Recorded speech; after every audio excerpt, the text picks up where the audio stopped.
ಪರಮಾತ್ಮನಲ್ಲಿ ದುಃಖಾದಿ ಗುಣಗಳಿಂದ, ಗುಣತಃ ಅನ್ನೋದಕ್ಕೆ ದುಃಖಾದಿ ಗುಣಗಳಿಂದ ಅಂತ. ಆ ದುಃಖಾದಿ ಗುಣಗಳೆಲ್ಲ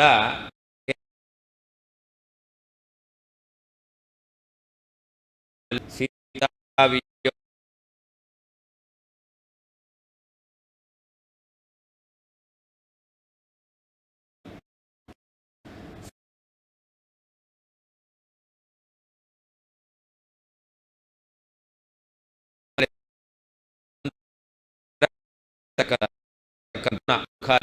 ಆ ದುಃಖಾದಿ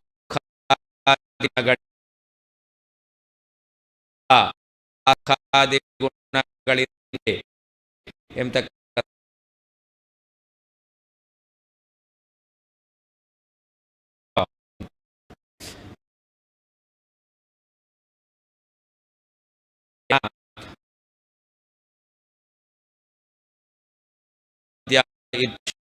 ಭಗವಂತನಲ್ಲಿ ದೋಷವು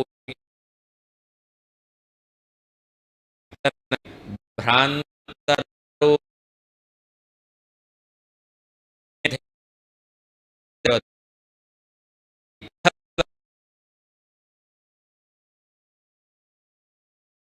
ಇಲ್ಲ. ಬದ್ಧ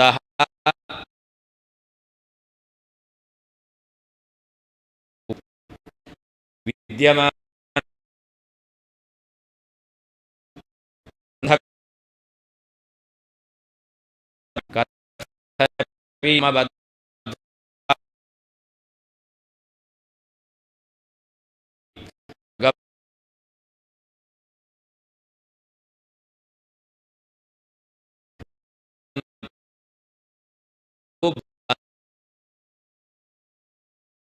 ಗುಣಗಳಿದ್ದು ಕೂಡ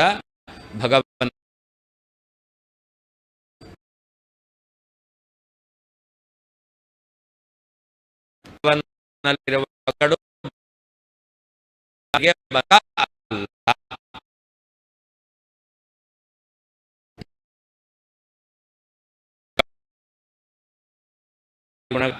ಅದು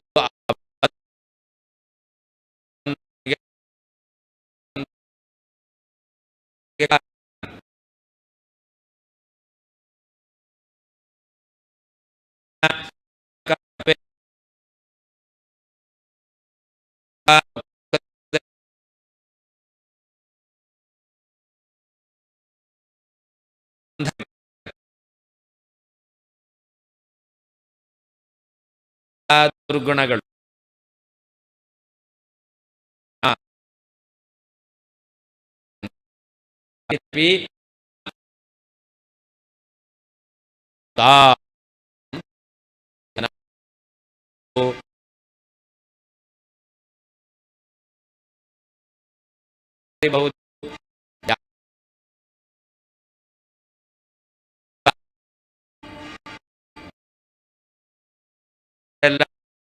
ಗುಣ ಗುಣ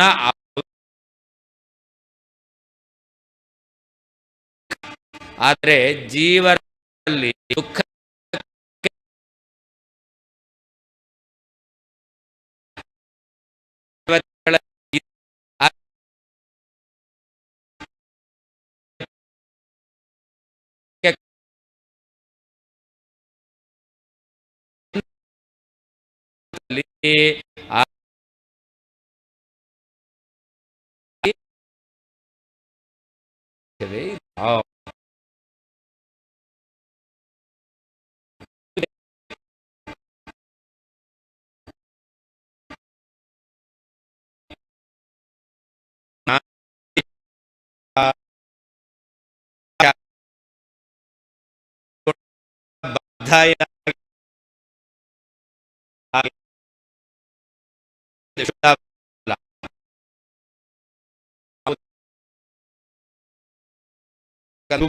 ಗುಣಗಳಿದೆಯಲ್ಲ,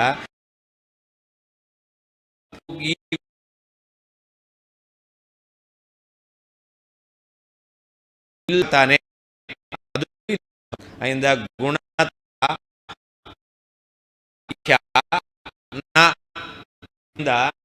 ಮುಕ್ತ ಎಂಬತಕ್ಕಂತಹ ಹೊಂದೋದಿಲ್ಲ.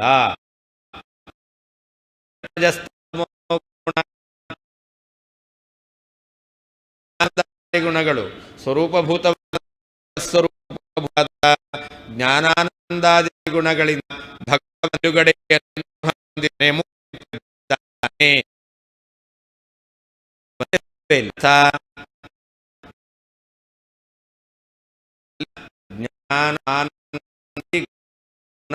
ಸ್ವರೂಪ ಅಥುಲ್ಲವನೇ ಆಗಿದೆ.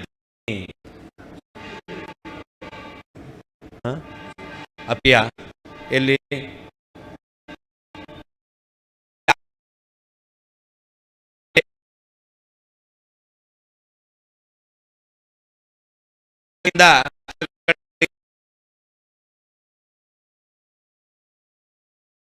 ಭಗವಂತ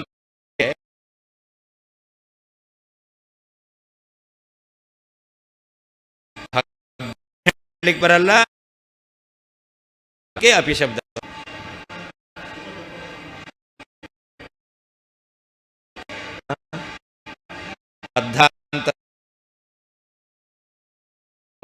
ದುಃಖ ಎರಡೂ ಬಂಧ, ಅದು ಬಂಧನ.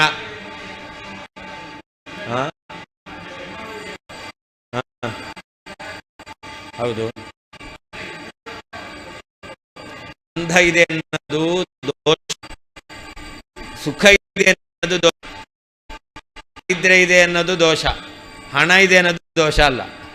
ಹಾಗೆ ಆ ಬ್ರಹ್ಮಾದಿ ದೇವತೆಗಳಲ್ಲಿ ಸುಖ ಇದೆ ಅಂತ ಹೇಳಿದ್ರೆ ಅದು ದೋಷ ಅಲ್ಲ, ದುಃಖ ಇದೆ ಎಂಬತಕ್ಕಂಥದ್ದು ದೋಷ. ಆ ದುಃಖಕ್ಕೆ ಕಾರಣವಾಗಿರ್ತಕ್ಕಂಥದ್ದು ಈ ಸತ್ವರಜಸ್ತಮೋ ಗುಣಗಳು. ಆ ಗುಣ ಸಂಬಂಧದಿಂದ ಅವರನ್ನು ಬದ್ಧ ಅಂತ ಕರೀತಾರೆ, ಗುಣ ಬಂಧಕ ಅಂತ ಅರ್ಥ.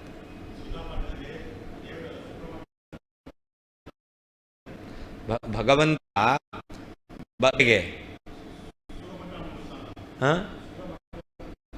ಸುಖ ಅನುಭವಿಸಿದ್ರು ಸ್ವರೂಪಭೂತವಾದ ಸುಖವನ್ನು ಅನುಭವಿಸುತ್ತಾನೆ. ಬದ್ಧ ಅಂತಂದ್ರೆ ಯಾರು ಪ್ರತ್ಯೇಕವಾದ ಗುಣಗಳ ಬಂಧನ ಕೊಡ್ತಾರೋ ಅವರನ್ನು ಕರೆಯೋದು, ದುಃಖಾದಿಗಳನ್ನೇ ಬಂಧ ಅಂತ ಕರೆಯೋದು, ಸುಖವನ್ನು ಬಂಧ ಅಂತ ಕರೆಯೋದಿಲ್ಲ. ಪ್ರಾಕೃತಿಕವಾದ ಸುಖವನ್ನು ಬಂಧ ಅಂತ ಕರೀತಾರೆ, ಯಾಕೆ ಅದು ಸುಖ ಇಲ್ಲ ಅಂತ ಆಗುತ್ತಲ್ಲ, ಆದ್ದರಿಂದಾಗಿ ಅದು ಬಂಧ ಅಂತ ಹೇಳೋದು. ಅದು ಭಗವಂತನಿಗಿಲ್ಲ.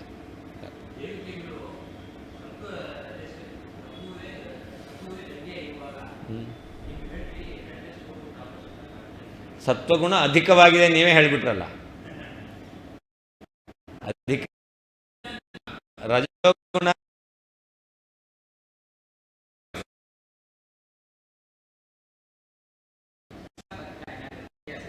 ಬಂಧವುಳ್ಳವನು ಬದ್ಧ, ಬಂಧ ಧನವುಳ್ಳವನು ಧನಿ. ಧನ ಅದು ವಸ್ತು, ಆ ವಸ್ತು ಉಳ್ಳವನು ಧನಿ ವ್ಯಕ್ತಿ. ಹಾಗೆ ಬಂಧ ಎಂತಕ್ಕಂಥದ್ದು ಗುಣ, ಆ ಗುಣವುಳ್ಳವನು ಬದ್ಧ. ಬಂಧ ಅಲ್ಲ, ಬಂಧ ಬದ್ಧ ಅಲ್ಲ, ಬಂಧ ಸಂಬಂಧವುಳ್ಳವನು ಬದ್ಧ.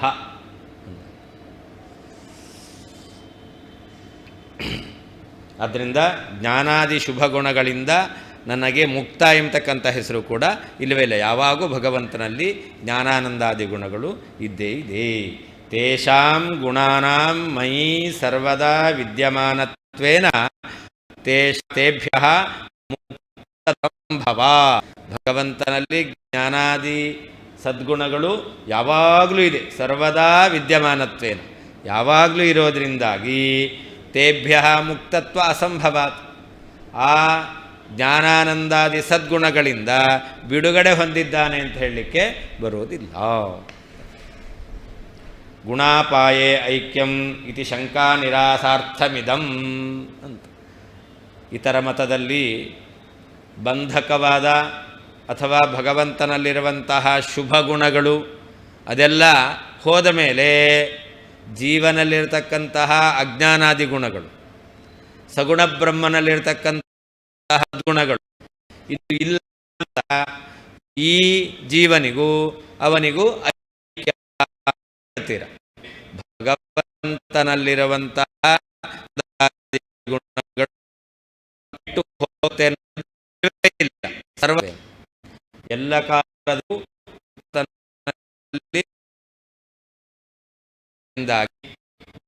ಅಪಾಯ ಗುಣಗಳ ಮೇಲೆ ಜೀವ ಬ್ರಹ್ಮ ಐಕ್ಯ ಅಂತ ಹೇಳಿವೆ ಅಂತಂದ್ರೆ ಭಗವಂತನಲ್ಲಿರುವಂಥ ಸದ್ಗುಣಗಳು ಹೋಗ್ಲಿಕ್ಕೆ ಅವಕಾಶವೇ ಇಲ್ಲ.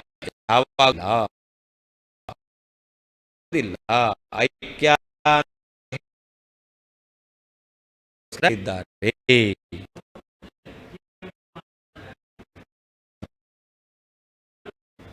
ಭಕ್ತನಲ್ಲಿ ಇರೋದು ಅಂತ ಭಗವಂತನಲ್ಲ, ಭಗವಂತನಲ್ಲಿ ವಿದ್ಯಮಾನ. ಭಗವಂತನೂ ವಿದ್ಯಮಾನನೇ. ಭಗವಂತ ವಿದ್ಯಮಾನ ಅಂದ್ರೆ ಭಗವಿದಾನೆ ಅಂತ ಅರ್ಥ. ಭಗವಂತ ಅಂತ ಅರ್ಥ. ಭಗವಂತನೂ ಇದ್ದಾನೆ, ಭಗವಂತನಲ್ಲಿ ಸದ್ಗುಣಗಳು ಇದೆ.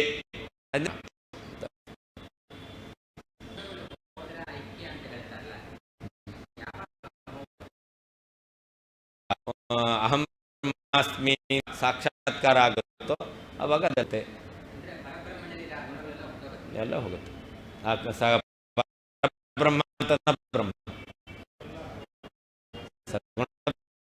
ಅಲ್ಲ, ಕೂಡ ಇಲ್ಲ. ಈ ಜೀವನಲ್ಲಿರ್ತಕ್ಕಂತಹ ದುರ್ಗುಣಗಳು ಇಲ್ಲ ಅಂತ ಆಗುತ್ತೆ. ಅದರಿಂದಾಗಿ ಸರ್ವಜ್ಞತ್ವಾದಿ ವಿಶಿಷ್ಟನಾದ ಬ್ರಹ್ಮ, ಅವನಲ್ಲಿ ಸರ್ವಜ್ಞತ್ವಾದಿಗಳು ಹೋಗಬೇಕು. ಅಲ್ಪಜ್ಞತ್ವಾದಿ ವಿಶಿಷ್ಟನಾದ ಜೀವನಲ್ಲಿ ಅಲ್ಪಜ್ಞತ್ವಾದಿಗಳು ಹೋಗಬೇಕು. ಹೀಗೆ ಧರ್ಮಗಳು ಯಾವಾಗ ಆ ವಿರುದ್ಧ ಧರ್ಮಗಳು ಅಲ್ಪಜ್ಞತ್ವೋಪಲಕ್ಷಿತ ಜೀವ ಆಗ್ತಾರೆ, ಆತ್ಮ ಆಗ್ತಾನೆ, ಅವರಿಗೆ ಐಕ್ಯ ಅಂತ ಸಾಕ್ಷಾತ್ಕಾರ ಆದಾಗ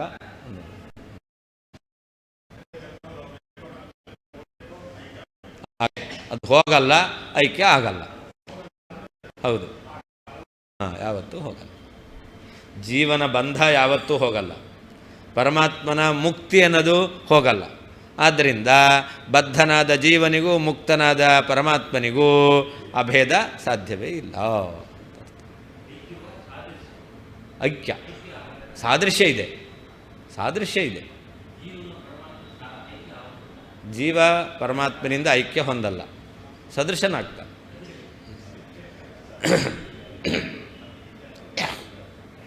ಗುಣತಃ ಇನ್ನೊಂದು ರೀತಿ ಅರ್ಥ ಮಾಡ್ತಾರೆ. ಗುಣತಃ ದುಃಖಾದಿ ದುರ್ಗುಣತಶ್ಚ ಮುಕ್ತಃ ಇತ್ಯಾಖ್ಯ ತದ್ಗುಣ ಪ್ರಧ್ವಂಸವಾನ್ ಇತ್ಯಾಖ್ಯ ನ. ಹಿಂದೆ ಸದ್ಗುಣಗಳಿಂದ ಮುಕ್ತನಲ್ಲ. ಯಾಕೆ? ಸದ್ಗುಣಗಳು ಯಾವತ್ತೂ ಭಗವಂತನಲ್ಲಿದೆ. ಸದ್ಗುಣಗಳಿಂದ ಭಗವಂತ ಬಿಡುಗಡೆಯನ್ನು ಹೊಂದೋದಿಲ್ಲ. ಆದ್ದರಿಂದ ಸದ್ಗುಣಗಳಿಂದ ಮುಕ್ತ ಅಂತ ಹೇಳಿಕ್ಕೆ ಬರೋದಿಲ್ಲ ಅಂತ ಹೇಳಿದರು. ಅಷ್ಟೇ ಅಲ್ಲ, ದುಃಖಾದಿ ಗುಣಗಳಿಂದಲೂ ಕೂಡ ಭಗವಂತನನ್ನು ಮುಕ್ತ ಅಂತ ಹೇಳಿಕ್ಕೆ ಬರಲ್ಲ. ದುಃಖಾದಿ ಗುಣಗಳಿಂದ ಭಗವಂತನನ್ನು ಮುಕ್ತ ಅಂತ ಹೇಳಿಕ್ಕೆ ಬರಲ್ಲ. ದುಃಖಾದಿ ಗುಣಗಳಿಂದ ಮುಕ್ತ ಅಂದರೆ ಏನರ್ಥ? ದುಃಖಾದಿ ಗುಣಗಳು ಇದ್ದ ದುಃಖಾದಿ ಗುಣಗಳು ಹೋಯಿತು ಅಂತ ಅವನನ್ನು ಮುಕ್ತ ಅಂತ ಕರೀತಾರೆ. ಈಗ ಜೀವ ಇದ್ದಾನಲ್ಲ, ಸಂಸಾರದಲ್ಲಿದ್ದಾನೆ, ಆಮೇಲೆ ಮುಕ್ತನಾಗ್ತಾನೆ. ಹಾಗಾದರೆ ಸಂಸಾರದಿಂದ ಬಿಡುಗಡೆಯನ್ನು ಹೊಂದಿದ, ಸಂಸಾರದ ಪ್ರಧ್ವಂಸ, ಇದನ್ನೇನಂತ ಕರೀತಾರೆ? ಮುಕ್ತಿ ಅಂತ ಕರೀತಾರೆ. ಹಾಗೆ ಭಗವಂತನು ದುಃಖಾದಿ ಗುಣಗಳಿಂದ ಅವನು ಮುಕ್ತ ಅಂತಂದ್ರೆ ಏನರ್ಥ? ಮುಕ್ತ ದುಃಖಾದಿ ಗುಣಗಳ ಧ್ವಂಸ ಭಗವಂತನಲ್ಲಿದೆ ಅಂತ ಅರ್ಥ. ದುಃಖಾದಿ ಗುಣಗಳ ಧ್ವಂಸ ಭಗವಂತನಲ್ಲಿದೆ ಅಂತ ಹೇಳಬೇಕಾದ್ರೆ ಆಗ ಪ್ರತಿಯೋಗಿ ಇರಬೇಕು, ಅಂದರೆ ದುಃಖಾದಿಗಳಿರಬೇಕು. ದುಃಖಾದಿಗಳಿದ್ದರೆ ದುಃಖಾದಿಗಳ ಧ್ವಂಸ ಅಂತ ಹೇಳಬಹುದು. ಭಗವಂತ ದುಃಖಾದಿಗಳುಳ್ಳವನಲ್ಲ, ಆದ್ದರಿಂದ ಭಗವಂತನಲ್ಲಿ ದುಃಖಾದಿಗಳ ಧ್ವಂಸ ಎಂಬತಕ್ಕಂಥದ್ದು ಇಲ್ಲ. ಆದ್ದರಿಂದ ಗುಣತಃ ದುಃಖಾದಿ ಗುಣತಃ ಮುಕ್ತಃ ಇತಿ ಆಖ್ಯ ನ. ಭಗವಂತನಿಗೆ ದುಃಖಾದಿ ಗುಣಗಳಿಂದ ಮುಕ್ತನಾದವನು, ದುಃಖಾದಿ ಗುಣಗಳ ಧ್ವಂಸ ನಾಶವುಳ್ಳವನು ಎಂಬುದಾಗಿ ಹೇಳಲಿಕ್ಕೆ ಬರೋದಿಲ್ಲ. ಯಾಕೆ? ನನ್ನಲ್ಲಿ ಮೊಬೈಲ್ ಕಳೆದೋಯ್ತು ಅಂದರೆ ಏನರ್ಥ? ಮೊಬೈಲ್ ಇತ್ತು ಕಳೆದೋಯ್ತು ಅಂತ ಅರ್ಥ. ಇರಲೇ ಇಲ್ಲ ಅಂದರೆ ಕಳೆದೋಯ್ತು ಅಂತ ಹೇಳಲಿಕ್ಕೆ ಬರುತ್ತಾ? ಹಾಗಾದರೆ ಪ್ರತಿಯೋಗಿ ಇರಬೇಕು, ಅದು ದೂರ ಆಗಬೇಕು, ಆವಾಗ ಇಲ್ಲ ಅಂತ ಹೇಳಲಿಕ್ಕೆ ಬರುತ್ತೆ. ಒಂದು ವೇಳೆ ನನ್ನ ಹತ್ರ ಮೊಬೈಲೇ ಇಲ್ಲ ಅಂತ ಆದರೆ ಕಳೆದು ಹೋಯ್ತು ಅಂತ ಹೇಳಿಕ್ಕೆ ಬರುತ್ತಾ? ಇಲ್ಲವೇ ಇಲ್ಲ. ಇದು ಸ್ಪಷ್ಟವಾಗಿ ಅರ್ಥ ಆಗುತ್ತೆ. ಎಲ್ಲರ ಕೈಯಲ್ಲಿ ಮೊಬೈಲ್ ಇರೋದ್ರಿಂದ ಕಳ್ಕೊಂಡ್ವಿ ಅಂತ ಅವ್ರು ಹೇಳಲಿಕ್ಕಾಗತ್ತೆ. ಇಲ್ಲೇ ಇಲ್ಲ ಅಂತಂದರೆ ಅವನು ಕಳ್ಕೊಂಡೆ ಅಂತ ಹೇಳೋದಿಲ್ಲ. ಹಾಗೆ ಭಗವಂತನೂ ಕೂಡ ದುಃಖಾದಿ ಗುಣಗಳಿಂದ ಮುಕ್ತನಾಗಿದ್ದಾನೆ, ಅಂದರೆ ನಾಶ ಹೊಂದಿದವನಾಗಿದ್ದಾನೆ. ದುಃಖಾದಿ ಗುಣಗಳ ನಾಶ ಹೊಂದಿದವನು ಆಗಿದ್ದಾನೆ ಅಂತ ಭಗವಂತನಿಗೆ ಹೇಳಲಿಕ್ಕೆ ಬರೋದಿಲ್ಲ ಅಂತ ಅರ್ಥ. ಯಾಕೆ? ಪ್ರಧ್ವಂಸಸ್ಯ ಪ್ರತಿಯೋಗಿ ಸತ್ತಾ ಪೂರ್ವಕತ್ವ ನಿಯಮಾತ್ ಪ್ರತಿಯೋಗಿನಶ್ಚ ಮಯಿ ಅಭಾವಾತ್. ಯಾವಾಗಲೂ ಧ್ವಂಸ ಹೇಳಬೇಕು ಅಂತಾದರೆ ಪ್ರತಿಯೋಗಿ ಇರಬೇಕು. ಅದಕ್ಕೆ ನಾನು ಹೇಳಿದ್ದು ಮೊಬೈಲು ಕಳೆದು ಹೋಯಿತು, ಮೊಬೈಲು ಒಡೆದು ಹೋಯಿತು, ಮೊಬೈಲು ಬಿದ್ದು ಒಡೆದು ಹೋಯಿತು ಅಂತ ಹೇಳ್ತೇವೆ. ಹಾಗಾದ್ರೆ ಮೊಬೈಲ್ ಇರಬೇಕು, ಇದ್ದದ್ದು ಬಿದ್ದು ಒಡೆದು ಹೋಯಿತು ಅಂತ. ಕೈಯಲ್ಲಿ ಮೊಬೈಲೇ ಇಲ್ಲ, ಬಿದ್ದು ಒಡೆದೋಯ್ತು ಅಂತ ಹೇಳಿಕ್ಕೆ ಬರುತ್ತಾ? ಇಲ್ಲವೇ ಇಲ್ಲ. ಹಾಗಾದರೆ ಧ್ವಂಸ ಹೇಳಬೇಕು ಅಂತಾದರೆ ಪ್ರತಿಯೋಗಿ ಇರಬೇಕು. ಭಗವಂತನಲ್ಲಿ ದುಃಖಾದಿಗಳ ಧ್ವಂಸ ಹೇಳಬೇಕು ಅಂತಾದರೆ ಆ ದುಃಖಾದಿಗಳ ಧ್ವಂಸಕ್ಕೆ ಪ್ರತಿಯೋಗಿ ಯಾವುದು? ದುಃಖಾದಿಗಳು. ಆ ದುಃಖಾದಿಗಳು ಭಗವಂತನಲ್ಲಿ ಇಲ್ಲವೇ ಇಲ್ಲ. ಆದ್ದರಿಂದ ಪ್ರತಿಯೋಗಿನಶ್ಚ ಮಯಿ ಅಭಾವ, ಪ್ರತಿಯೋಗಿಯಾದ ದುಃಖಾದಿಗಳು ನನ್ನಲ್ಲಿ ಇಲ್ಲವೇ ಇಲ್ಲ. ಆದ್ದರಿಂದಾಗಿ ನಾನು ದುಃಖಾದಿಗಳ ಧ್ವಂಸವುಳ್ಳವನು ಅಂತ ಹೇಳಲಿಕ್ಕೆ ಬರೋದಿಲ್ಲ. ಅದರಿಂದ ಗುಣತಃ ದುಃಖಾದಿ ಗುಣತಃ ಮುಕ್ತಃ ಇತಿ ಆಖ್ಯ ನ ಭಗವಂತನಿಗೆ ಇಲ್ಲ. ಅಥವಾ ಇನ್ನೊಂದು ರೀತಿ ಅರ್ಥತಾರೆ, ಗುಣತಃ ದುಃಖಾದಿ ಗುಣತೋಪಿ ಮುಕ್ತಃ ಇತಿ ಆಖ್ಯಾನ. ಭಗವಂತನನ್ನು ದುಃಖಾದಿ ಗುಣಗಳಿಂದ ಮುಕ್ತ ಅಂತ ಹೇಳಿಕ್ಕೆ ಬರಲ್ಲ. ಯಾಕೆ ಅಂತಂದರೆ ಭಗವಂತ ಸರ್ವವ್ಯಾಪಿ. ಸರ್ವವ್ಯಾಪಿಯಾಗಿರ್ತಕ್ಕಂಥ ಭಗವಂತ ದುಃಖದಲ್ಲಿ ಇದ್ದಾನೆ. ಭಗವಂತ ಸರ್ವವ್ಯಾಪಿ ಅಂತದ ಮೇಲೆ ದುಃಖದಲ್ಲಿರಬೇಕೋ ಬೇಡವೋ? ಅಂಧಂತಮಸ್ಸಿನಲ್ಲಿರತಕ್ಕಂತಹ ದೈತ್ಯರಿಗೆ ದುಃಖ ಇದೆಯೋ ಇಲ್ಲೋ? ಆ ದುಃಖದಲ್ಲಿ ಭಗವಂತ ಇದ್ದಾನೋ ಇಲ್ವೋ?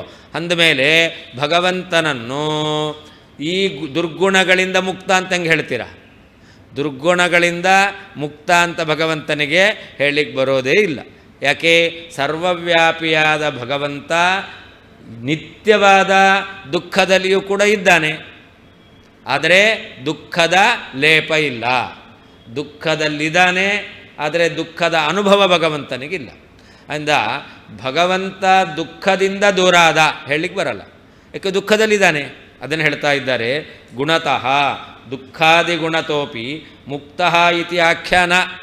ದುಃಖಾದಿ ಗುಣಗಳಿಂದ ಬಿಡುಗಡೆಯನ್ನು ಹೊಂದಿದವನು ಅಂತ ಹೇಳಲಿಕ್ಕೆ ಬರೋದಿಲ್ಲ. ಯಾಕೆ?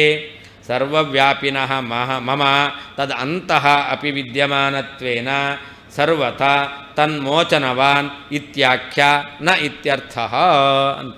ಸರ್ವವ್ಯಾಪಿ ನಾನು. ಆದ್ದರಿಂದ ಸರ್ವವ್ಯಾಪಿಯಾದ ನಾನು ಎಲ್ಲಿದ್ದೇನೆ? ತದಂತಹ ಅಪಿ, ದುಃಖದ ಒಳಗೂ ಕೂಡ ನಾನಿದ್ದೇನೆ. ಆ ದುಃಖದ ಒಳಗೂ ನಾನಿರೋದ್ರಿಂದಾಗಿ ಆ ದುಃಖಗಳಿಂದ ನಾನು ಮೋಚನವನ್ನು ಬಿಡುಗಡೆಯನ್ನು ಹೊಂದಲಿಕ್ಕೆ ಸಾಧ್ಯವೇ ಇಲ್ಲ. ಆದ್ದರಿಂದ ದುಃಖದಿಂದ ಮೋಚನ ಬಿಡುಗಡೆಯನ್ನು ಎಂಬತಕ್ಕಂಥ ಹೆಸರು ನನಗಿಲ್ಲವೇ ಇಲ್ಲ ಅಂತ ಅರ್ಥ. ಅವರು ಹೇಳಿದರು, ಭಗವಂತನಿಗೆ ವಸ್ತುತಃ ದುಃಖಾದಿಗಳು ಇಲ್ಲ, ಗುಣತಃ ಇದೆ ಅಂತ ಅವ್ರು ಹೇಳಿದರು. ಅದಕ್ಕೆ ಹೇಳ್ತಾರೆ, ಈಗ ದುಃಖಾದಿ ಗುಣಗಳಿಂದ ಭಗವಂತನಿಗೆ ಮುಕ್ತ ಅಂತ ಹೇಳಲಿಕ್ಕೆ ಬರೋದೇ ಇಲ್ಲ. ಯಾಕೆ? ದುಃಖಾದಿ ಗುಣಗಳಲ್ಲಿ ಭಗವಂತ ಸದಾ ಸನ್ನಿಹಿತನಾಗಿದ್ದಾನೆ.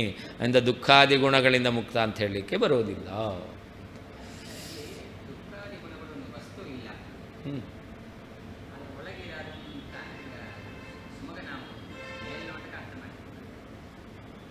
ವಸ್ತುವಿನಲ್ಲೇ ಇರಬೇಕು ಅಂತಿಲ್ಲ. ವಸ್ತುವಿನಲ್ಲೇ ಒಂದಿರಬೇಕು ಅಂತಿಲ್ಲ. ಈಗ ಗುಣ ಇದೆಯಲ್ಲ, ಗುಣದಲ್ಲಿ ಗುಣತ್ವ ಧರ್ಮ ಇದೆಯಾ ಇಲ್ಲ? ಯಾವುದು? ಅದನ್ನೇನಾಯಿತು? ನಾವು ಅದು ಒಳಗಡೆ ಇದೆ ಅಂತ, ಈಗ ಗಾಳಿ ಇದೆಯಲ್ಲ ಅದನ್ನು ಮುಟ್ಲಿಕ್ಕಾಗಲ್ಲ. ಆದರೆ ಗಾಳಿ ಇಲ್ಲ ಅಂತ ಹೇಳ್ತೀರಾ? ಆಕಾಶ ಮುಟ್ಲಿಕ್ಕಾಗಲ್ಲ. ಯಾವುದು? ಯಾಕಿಲ್ಲ? ಈಗ ಆಕಾಶ ಇದೆ ಅಂತ ಹೆಂಗೆ ಹೇಳ್ತೀರಾ? ಅಲ್ಲ, ಆಕಾಶ ಇದೆ ಅಂತ ಹೆಂಗೆ ಹೇಳ್ತೀರಾ? ಮುಟ್ಲಿಕ್ಕೆ ಬರಲ್ಲ, ಆಕಾಶ ಇದೆ ಅಂತ ಹೆಂಗೆ ಹೇಳ್ತೀರಾ? ಅದು ನಿಮ್ಮ ಸಾಕ್ಷಿ ಹೇಳುತ್ತೆ ಇದೆ ಅಂತ ಅಲ್ವಾ? ಸಾಕ್ಷಿ ವೇದ್ಯ ಆಕಾಶ. ಹಾಗೆಯೇ ವಸ್ತುವಿನಲ್ಲಿ ಗುಣ ಎಂಬತಕ್ಕಂಥದ್ದು ಇದೆ ಅಂತ ಇಂದ್ರಿಯಗಳು ಹೇಳ್ತಾ ಇದೆ. ಇದು ಬಿಳಿ ಅಂತ ಹೇಳ್ತಾ ಇದೆಯಲ್ಲ, ಆ ವಸ್ತುವಿನ ಅಸ್ತಿತ್ವ ತಿಳಿತಾ ಇದೆಯಲ್ಲೋ. ಅಸ್ತಿತ್ವ ಇದ್ದರೆ ಸಾಕು, ಅಲ್ಲಿ ಭಗವಂತ ಇದ್ದ. ಯಾಕೆ ನಿಮಗೆ ರೂಪ ಕಾಣಿಸ್ತಾ ಇದೆಯಲ್ಲ, ಬಿಳಿ ರೂಪ. ಪುಸ್ತಕದಲ್ಲಿ ಶ್ವೇತವರ್ಣ ಇದೆ, ಶ್ವೇತವರ್ಣ ಇದೆ ಅಂತ ಅನಿಸುತ್ತಾ ಇಲ್ವ? ಮತ್ತು ಆ ರೂಪ ಅದು ಗುಣ ಅಲ್ವ? ಅದು ಹೌದು. ಗುಣ ಅಂದ್ರೇನು? ಒಂದು ವಸ್ತುವನ್ನು ನಾವು ತಿಳ್ಕೊಳ್ಳಿಕ್ಕೆ, ರೆಕಗ್ನೈಸ್ ಮಾಡಲಿಕ್ಕೆ ಏನು ಧರ್ಮವನ್ನು ಹೇಳ್ತೇವೆ ಅದನ್ನು ಗುಣ ಅಂತ ವ್ಯವಹಾರ ಮಾಡ್ತೇವೆ. ಅದು ಗುಣ. ಈಗ ರೂಪದ ಒಳಗೆ ಹೆಂಗೆ ಹೇಳ್ತೀವಿ? ರೂಪದ ಒಳಗಡೆ ಭಗವಂತ ಇದ್ದಾನೆ ಅಂತ ಹೇಳ್ತೀರೋ ಇಲ್ವೋ?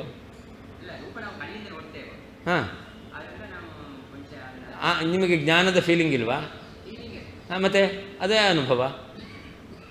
ಇಂದ್ರಿಯಗಳಿಂದ ನಿಮಗೆ ರೂಪದ ಜ್ಞಾನ ಬಂತು.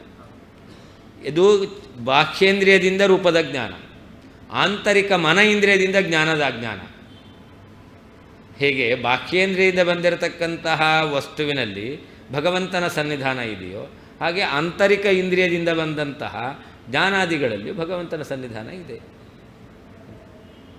ನಿಮಗೆ ಜ್ಞಾನ ಇದೆ ಅಂತ ಫೀಲಿಂಗ್ ಇದೆಯೋ ಇಲ್ವೋ, ಅನುಭವ ಇದೆಯೋ ಇಲ್ವೋ? ಇದೆ. ಅದರಲ್ಲಿ ಭಗವಂತ ಇದ್ದ. ಯಾಕೆ ವಸ್ತು ಅಂದರೆ ಏನರ್ಥ? ಇದೆ ಅಂತ ಅರ್ಥ ಅಷ್ಟೇ. ವಸ್ತು ಶಬ್ದಕ್ಕೆ ಇದೆ ಅಂತ ಅರ್ಥ. ವಸತಿ ಇತಿ ವಸ್ತು, ಅದರ ಇದೆ ಅಂದರೆ ಸರಿ. ಜ್ಞಾನ ಇದೆ ಅಂತಾನೆ ಅಷ್ಟೇ. ರೂಪಗುಣ ಯಾಕೆ ನೀವೇ ಹೇಳ್ರಿ. ನೀವು ಹಾಂ, ಅದು ವಸ್ತು ಯಾಕೆ? ಹಾಂ, ನೋಡಿದ್ದೆಲ್ಲ ವಸ್ತು ಅಂತ. ನೋಡದೇ ಇದ್ದದ್ದೆಲ್ಲ ವಸ್ತು. ಆಕಾಶ ವಸ್ತು ಅಲ್ವಾ? ಕಣ್ಣಿಂದ ನೋಡಲ್ವಲ್ಲ.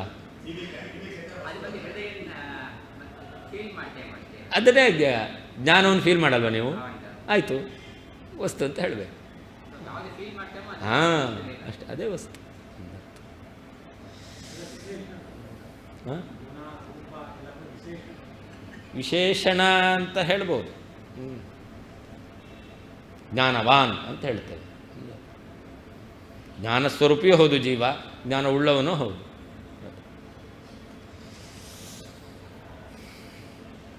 ದುಃಖಾದಿಗುಣಾನಾಂ ಮಯ್ಯಭಾವೇಪಿ ದುಃಖಾದಿಗುಣೇಶು ಅಹಂ ತಿಷ್ಠಾಮೀತಿ ಯಾವತ್. ದುಃಖಾದಿ ಗುಣಗಳು ಭಗವಂತನಲ್ಲಿಲ್ಲ, ದುಃಖಾದಿ ಗುಣಗಳಲ್ಲಿ ಭಗವಂತ ಇದ್ದಾನೆ. ದುಃಖಾದಿಗಳು ಭಗವಂತನಲ್ಲಿಲ್ಲ. ಆದರೆ ದುಃಖಾದಿಗಳು ಉಳಿದವರಿಗೆ ಅದು ದುಃಖ ಆಗಬೇಕಲ್ಲ. ಭಗವಂತ ಇದ್ದರೇನೆ ಉಳಿದವರಿಗೆ ದುಃಖದಿಂದ ಆ ಫೀಲಿಂಗ್, ಕೆಟ್ಟ ಅನುಭವ ಬರುತ್ತವರಿಗೆ. ಒಂದು ವೇಳೆ ಭಗವಂತ ಇಲ್ಲ ಅಂತಾದರೆ ದುಃಖ ಇದ್ದವರಿಗೂ ಕೂಡ ಆ ದುಃಖದಿಂದ ಏನೋ ಆ ಕೆಟ್ಟ ಅನುಭವ ಅದು ಅವರಿಗೆ ಆಗದೆ ಹೋಗಬೇಕು. ಹಾಗಿಲ್ಲ. ಆದ್ದರಿಂದ ದುಃಖಾದಿಗಳಿಂದ, ದುಃಖಾದಿಗಳಿಗೆ ನಿಯಾಮಕನಾಗಿ ಭಗವಂತ ದುಃಖಾದಿಗಳಲ್ಲಿ ಅವನಿದ್ದಾನೆ. ಅದರಿಂದಾಗಿ ಭಗವಂತನಲ್ಲಿ ದುಃಖ ಇಲ್ಲ, ದುಃಖಾದಿಗಳಲ್ಲಿ ಭಗವಂತ ಇದ್ದಾನೆ. ದುಃಖಾದಿಗಳಲ್ಲಿ ಭಗವಂತ ಇರೋದರಿಂದ ದುಃಖಾದಿಗಳಿಂದ ಭಗವಂತ ಮುಕ್ತನಾಗಲಿಲ್ಲ ಅಂತ ಅರ್ಥ. ಏವಂಚ ವಸ್ತುತಃ, ಹಾಗೇ ಮಹದಹಂಕಾರಾದಿ 24 ತತ್ವಾಖ್ಯ ವಸ್ತುತಃ ತದುಪಾದಾನಕ ದೇಹಾದಿ ವಸ್ತುತಶ್ಚ ಮೇ ಬಂಧನಂ 24 ತತ್ವಮಧ್ಯೆ ನಿವಿಷ್ಟಸ್ಯ ತದುಪಾದಾನಕ ದೇಹಾಂತರೇಷು ನಿವಿಷ್ಟಸ್ಯ ಚ ತನ್ನಿಮಿತ್ತಕ ಜನನ ಮರಣ ದುಃಖಾದಿರೂಪ ಸಂಸಾರಃ ಮಮ ನ ಇತ್ಯರ್ಥಃ. ಇಷ್ಟೋ ತನಕ ಗುಣತಃ ಬದ್ಧಃ ಮುಕ್ತಃ ಇತಿ ಆಖ್ಯ ನ ಅಂತ ಹೇಳಿದರು. ಈಗ ವಸ್ತುತಃ ಅಂತ ಹೇಳ್ತಾ ಇದ್ದಾರೆ. ವಸ್ತುತಃ ಬದ್ಧಃ ಮುಕ್ತಃ ಇತಿ ಆಖ್ಯ ನ ಅಂತ. ವಸ್ತು ಅಂದರೆ ಯಾವುದು? ನೀವು ಹೇಳುವ ರೀತಿಯಲ್ಲಿ ವಸ್ತು ಅಂತಂದರೆ ಮಹತ್ತತ್ವ, ಅಹಂಕಾರ ತತ್ವ, ಮನಸ್ತತ್ವ, ಪಂಚೇಂದ್ರಿಯಗಳು, ಪಂಚಜ್ಞಾನೇಂದ್ರಿಯಗಳು, ಪಂಚಕರ್ಮೇಂದ್ರಿಯಗಳು, ಪಂಚತನ್ಮಾತ್ರಗಳು, ಇದೆಲ್ಲ ವಸ್ತುಗಳು. ಈ ವಸ್ತುಗಳಿಂದ ಭಗವಂತನಿಗೆ ಬದ್ಧ ಮುಕ್ತ ಎಂಬತಕ್ಕಂತಹ ಹೆಸರು ಭಗವಂತನಿಗೆ ಇಲ್ಲ. ಅದನ್ನು ಹೇಳ್ತಾರೆ. ವಸ್ತುತಃ ಅಂತಂದರೆ ಏನರ್ಥ? ಮಹದಹಂಕಾರಾದಿ ಚತುರ್ವಿಂಶತಿ ತತ್ವಾಖ್ಯ ವಸ್ತುತಃ.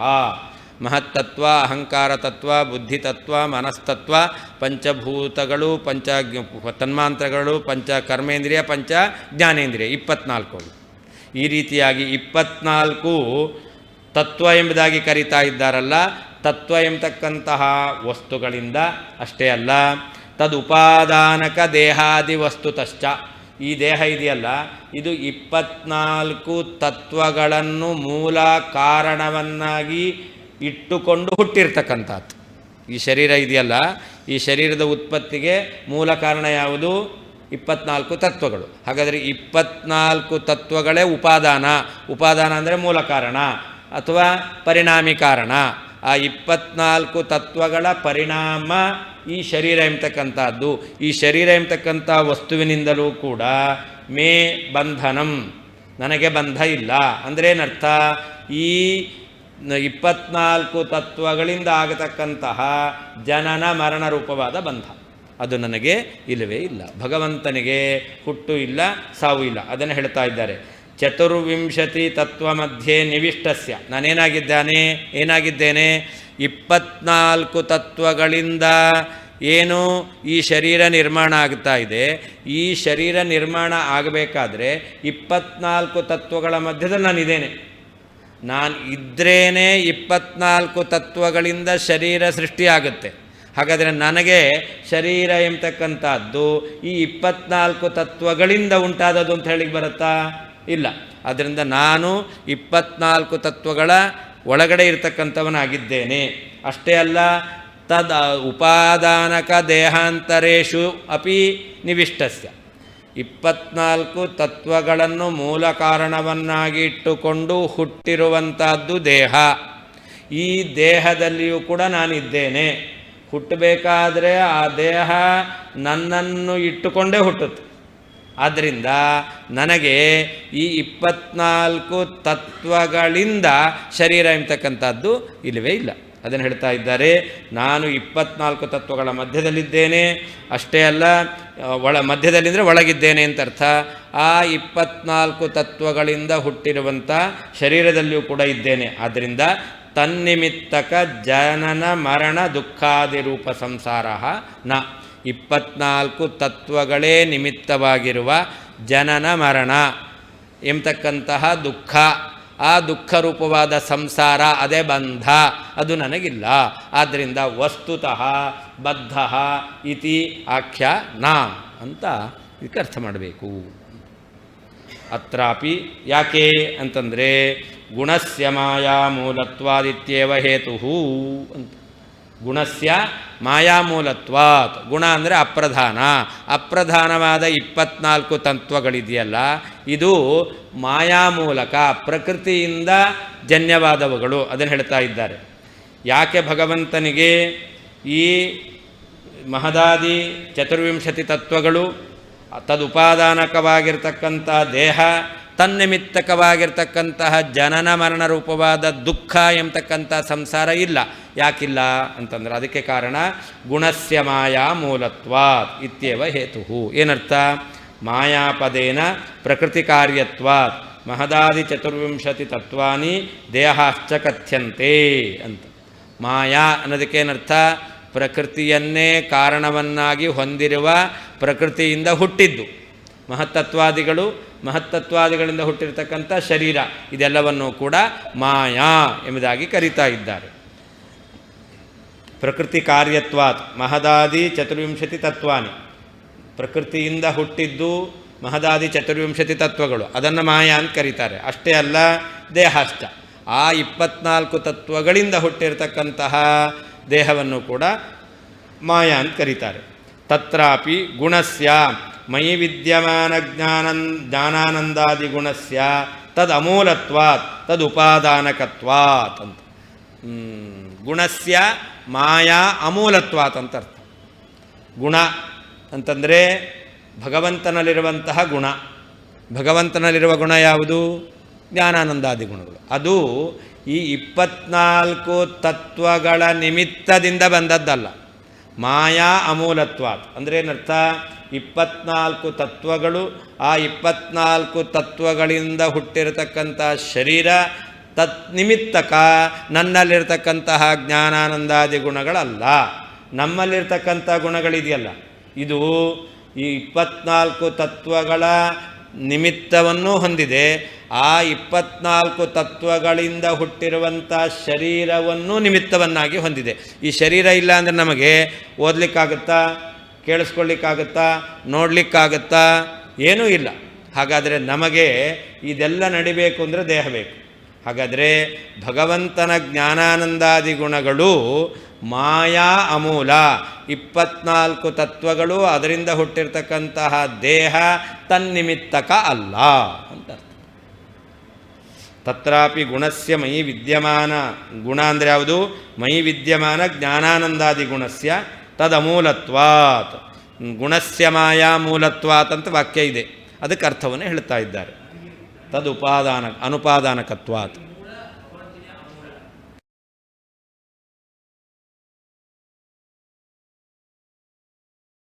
ಜ್ಞಾನ ತದಜನ್ಯತ,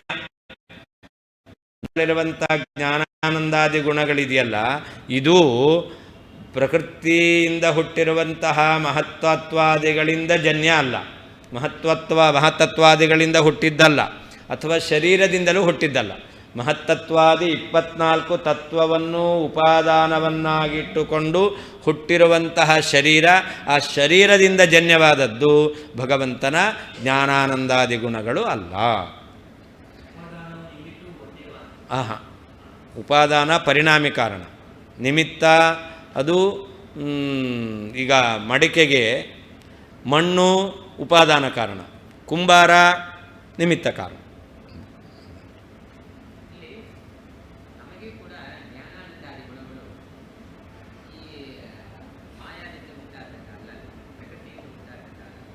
ನಮ್ಮದು ದೇಹದಿಂದ ಉಂಟಾದದ್ದು. ದೇಹ ಇದ್ದರೆ ಜ್ಞಾನ, ಅಥವಾ ಇಂದ್ರಿಯ ಇದ್ದರೆ ಜ್ಞಾನ. ಇಂದ್ರಿಯ ಇಲ್ಲ ಅಂತ ಇಟ್ಟುಕೊಳ್ಳಿ. ಈಗ ಕಣ್ಣು ಇಲ್ಲ, ರೂಪಜ್ಞಾನ ಬರುತ್ತಾ? ಕಿವಿ ಇಲ್ಲ, ಪಾಠ ಕೇಳಿಸ್ಕೊಳ್ಳಿಕ್ಕಾಗುತ್ತಾ? ಬಾಯಿ ಇಲ್ಲ, ಮಾತಾಡಲಿಕ್ಕಾಗುತ್ತಾ? ನಾಲಿಗೆ ಇಲ್ಲ, ರಸಜ್ಞಾನ ಬರುತ್ತಾ? ಅದನ್ನಿಲ್ಲ, ಅದನ್ನು ಹೇಳ್ತಾ ಇಲ್ಲ.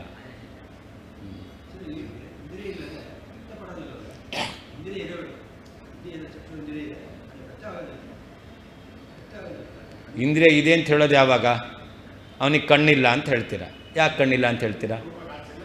ಅಷ್ಟೇ, ರೂಪಜ್ಞಾನ ಇಲ್ಲ, ಕಣ್ಣಿಲ್ಲ. ಕಣ್ಣಿಲ್ಲ ಅಂದರೆ ಏನರ್ಥ? ಕಣ್ಣಿನ ಕಾರ್ಯ ನಡೀತಾ ಇಲ್ಲ, ಅದು ಇಂದ್ರಿಯ ಕೆಲಸ ಮಾಡ್ತಾ ಇಲ್ಲ ಅಂತ ಅರ್ಥ. ಇಂದ್ರಿಯ ಅತೀಂದ್ರಿಯ ಹೌದು, ಆದರೆ ಇಂದ್ರಿಯ ಇಲ್ಲ ಅಂದರೆ ಏನರ್ಥ?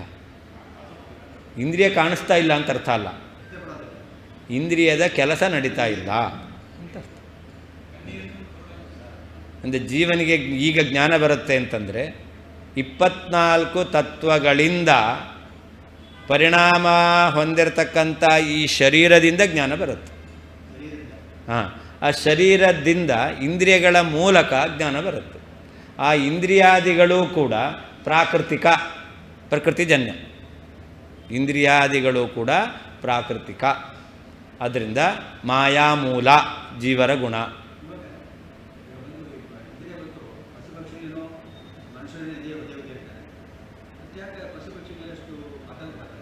ಏನು? ಹೌದು ಹೌದು, ಅದೇ ಇಂದ್ರಿಯ ಇದ್ದರೆ ಮಾತಾಡಬೇಕು ಅಂತಲ್ಲ.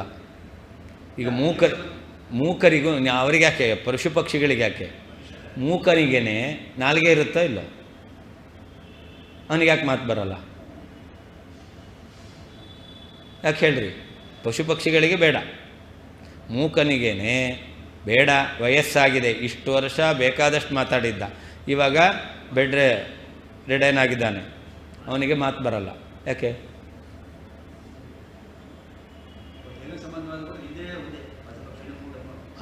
ಇಂದ್ರಿಯಗಳಿದೆ. ಆ ಇಂದ್ರಿಯಗಳಲ್ಲಿ ನಿಯಾಮಕರಾದ ದೇವತೆಗಳು ಆ ವ್ಯಾಪಾರವನ್ನು ಮಾಡ್ತಾ ಇಲ್ಲ.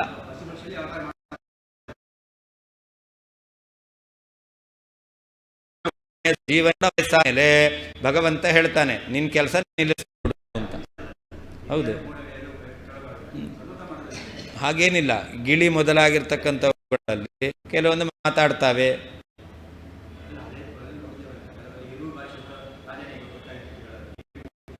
ಅದೇ ಅವುಗಳ ಭಾಷೆಯಲ್ಲಿ ಮಾತಾಡ್ತಾವೆ, ತಿಳಿಯುವ ಭಾಷೆಯಲ್ಲಿ ಮಾತಾಡಲ್ಲ. ಈಗ ನಾಯಿಗಳು ಇದಕ್ಕೆ ಬೊಗಳುತ್ತೆ, ಅದು ಇನ್ನೊಂದು ನಾಯಿ ಅದಕ್ಕೆ ರೆಸ್ಪಾನ್ಸ್ ಮಾಡುತ್ತೆ. ಅದರಿಂದ ಭಾಷೆ ಬೇರೆ. ನಾವು ಹೇಳ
ನೋಡಿಲ್ಲ ಅಷ್ಟು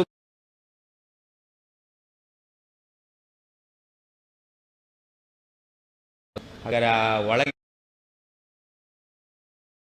ಚೆನ್ನಾಗಿ ಅಭಿವೃದ್ಧಿ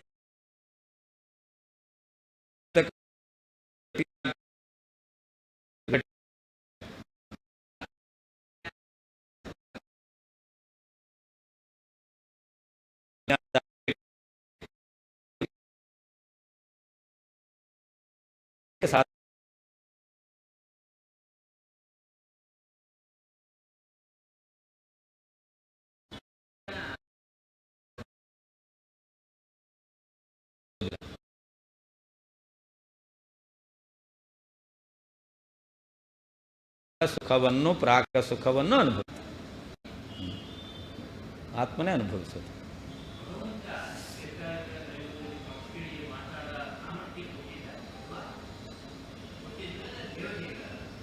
ಭಗವಂತನ ನೇಮನದಿಂದ ದೇವತೆಗಳು, ಮುಖ್ಯವಾಗಿ ಭಗವಂತನೇ.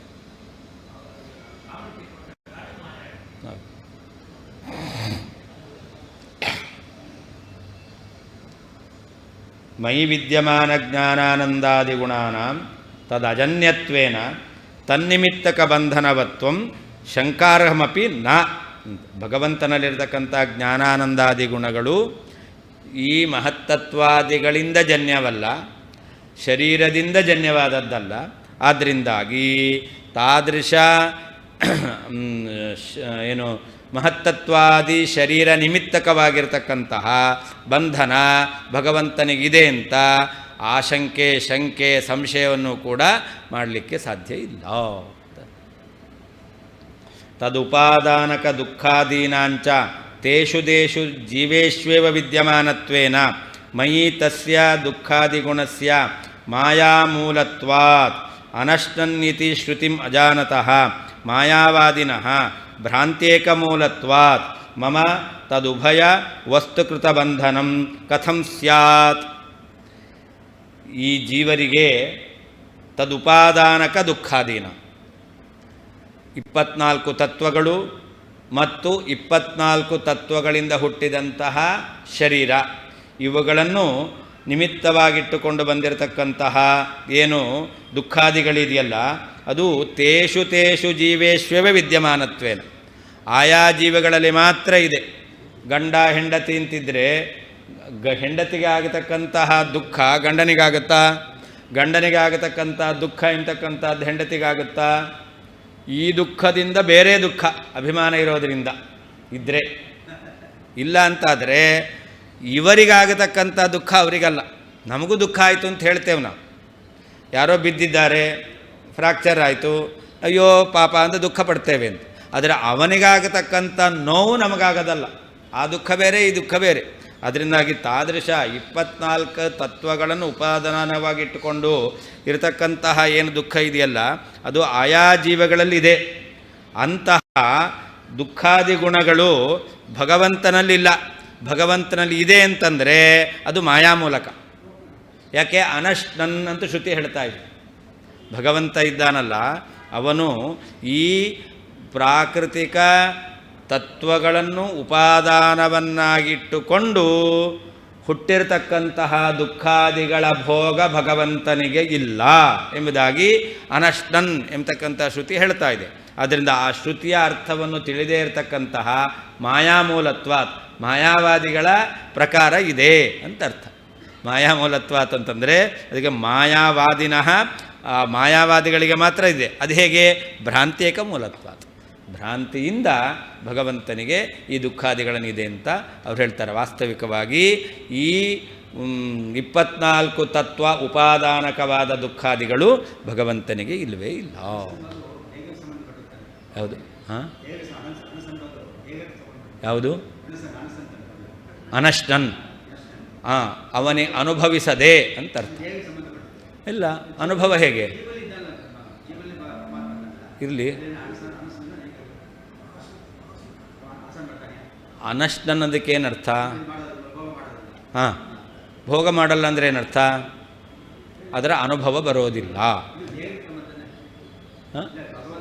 ಅನುಭವ ಯಾರಿಗೆ? ಹೌದು, ಜೀವನಲ್ಲಿ ಹಾಂ, ಜೀವನಲ್ಲಿ ಭೋಗ ಮಾಡಲ್ಲ ಅಂದರೆ ಏನರ್ಥ?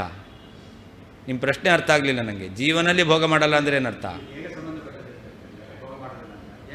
ದುಃಖಾದಿಗಳು 24 ತತ್ವಕ್ಕೆ ಸಂಬಂಧಪಟ್ಟದ್ದು, 24 ತತ್ವಗಳಿಂದ ಹುಟ್ಟಿದ್ದು. ಅಂದರೆ ಭಗವಂತನಿಗೆ ಪ್ರಾಕೃತಿಕವಾದ ಗುಣಗಳ ಅನುಭವ ಇಲ್ಲ.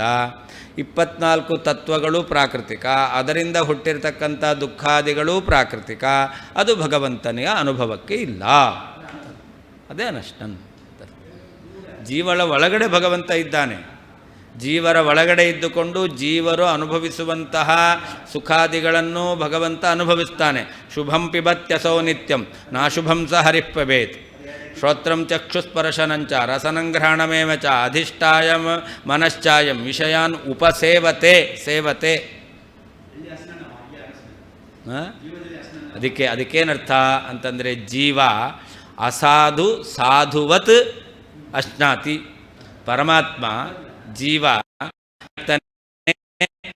ಯಾವುದು ಒಳ್ಳೆಯದಲ್ವೋ ಅದನ್ನು ಒಳ್ಳೆಯದು ಅಂತ ಜೀವ ಅವನು ಅನುಭವಿಸ್ತಾನೆ.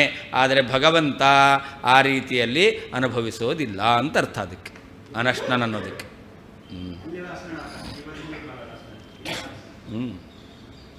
ಜೀವರು ಅನುಭವಿಸುವಂತೆ ಅನುಭವಿಸುವನಲ್ಲ, ಭಗವಂತ ಅನುಭವಿಸ್ತಾನೆ. ಎಲ್ಲದರ ಅನುಭವವೂ ಭಗವಂತನಿಗೆ ಇದೆ. ದುಃಖದ ಅನುಭವ ಇಲ್ಲವೇ ಇಲ್ಲ. ಜೀವ ದುಃಖವನ್ನೇ ಸುಖ ಅಂತ ಅನುಭವಿಸ್ತಾನೆ. ಪರಮಾತ್ಮ ದುಃಖವನ್ನು ಸುಖ ಅಂತ ಅನುಭವಿಸೋದಿಲ್ಲ. ಈ ಪ್ರಾಕೃತಿಕ ಸಾಂಸಾರಿಕ ಸುಖ ಇದೆಯಲ್ಲ, ಇದು ಸುಖ ಅಂತ ಅನುಭವಿಸ್ತಾನೆ. ಆದರೆ ಈ ಸಾಂಸಾರಿಕ ಸುಖ ಅದು ದುಃಖ, ಆ ದುಃಖವನ್ನೇ ಸುಖ ಅಂತ ಅನುಭವಿಸ್ತಾನೆ. ಜೀವ ಸುಖ ಅಂತಲೇ ಅನುಭವಿಸ್ತಾನೆ, ಆದರೆ ಪರಮಾತ್ಮ ಇಲ್ಲ, ತಗೊಳ್ತಾನೆ.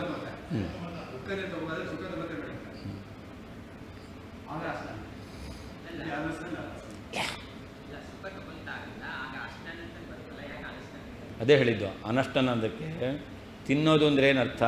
ಸುಖವನ್ನು ಮಾತ್ರ ತಿನ್ನಬೇಕು. ಅನಷ್ಟನ್ ಅಂದರೆ ಏನರ್ಥ?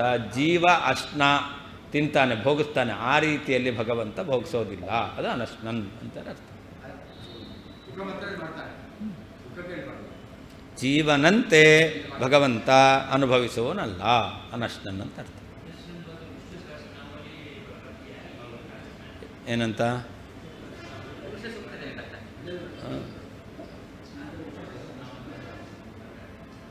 ವಾಸುಪರ್ಣಾ ಸಯುಜಾ ಸಖಾಯ ಸಮಾನಂ ವೃಕ್ಷಂ ಪರಿಷಸ್ವ ಜಾತೆ ತಯೋರನ್ಯಃ ಪಿಪ್ಪಲಂ ಸ್ವಾದು ಅತ್ತಿ ಅನಶ್ನನ್ ಅನ್ಯಃ ಅಭಿಚಾಕ ಶೀತಿ ಅಂತ ಅಥರ್ವಣ ಉಪನಿಷತ್ತಿನಲ್ಲಿ. ಹೌದು, ಒಂದೇ ಹಕ್ಕಿ ಹಣ್ಣು ತಿಂತೈತೆ, ಇನ್ನೊಂದು ಹಕ್ಕಿ ನೋಡುತ್ತದಪ್ಪ, ಹಣ್ಣು ತಿಂದ ಹಕ್ಕಿ ಬಡವಾಗೈತೆ, ತಿನ್ನದ ಹಕ್ಕಿ ಬೆಳಿತೈತಣ್ಣ. ಹಾಂ,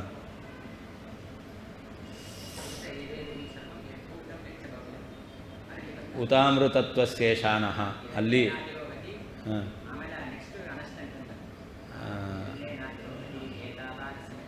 ಅಥೋಜ್ಯ ಪಾದೋಸ್ಯ ವಿಷ್ಣು ಪಾದೋಸ್ಯೇವ ಶಾಸನಾನಶನೆ ಅಭಿ.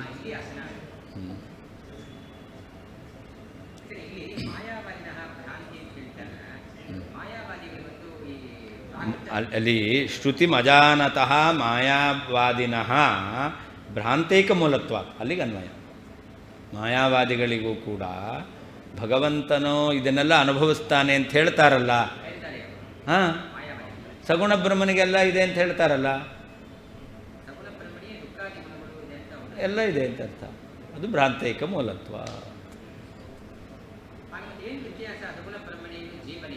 ಹಾಂ,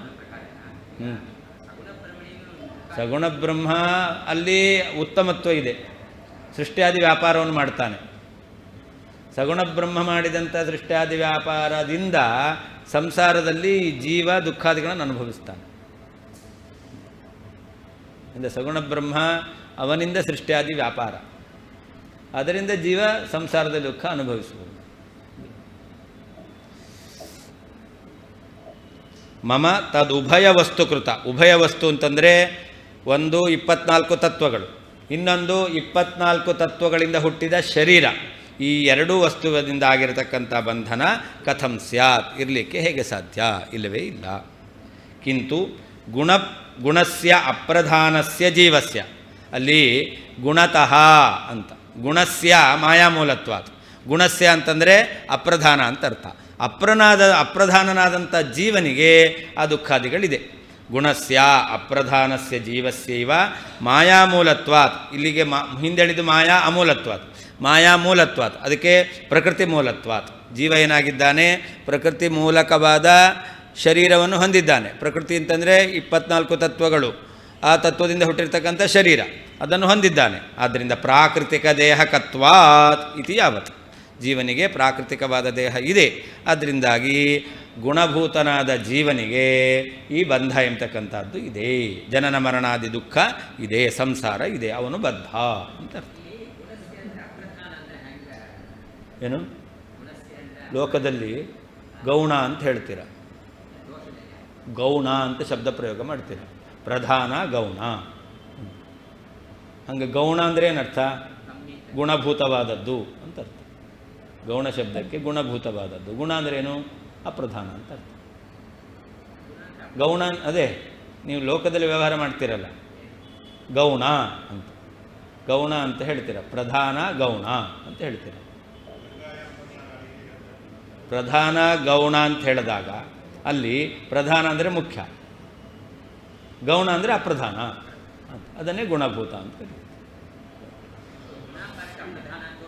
ಹೌದು ಹೌದು, ಗುಣಪ್ರಧಾನ ಭಾವ ಅಂತ ಅರ್ಥ. ಗುಣಪ್ರಧಾನ, ಗುಣ ಅಂದರೆ ಅಪ್ರಧಾನ.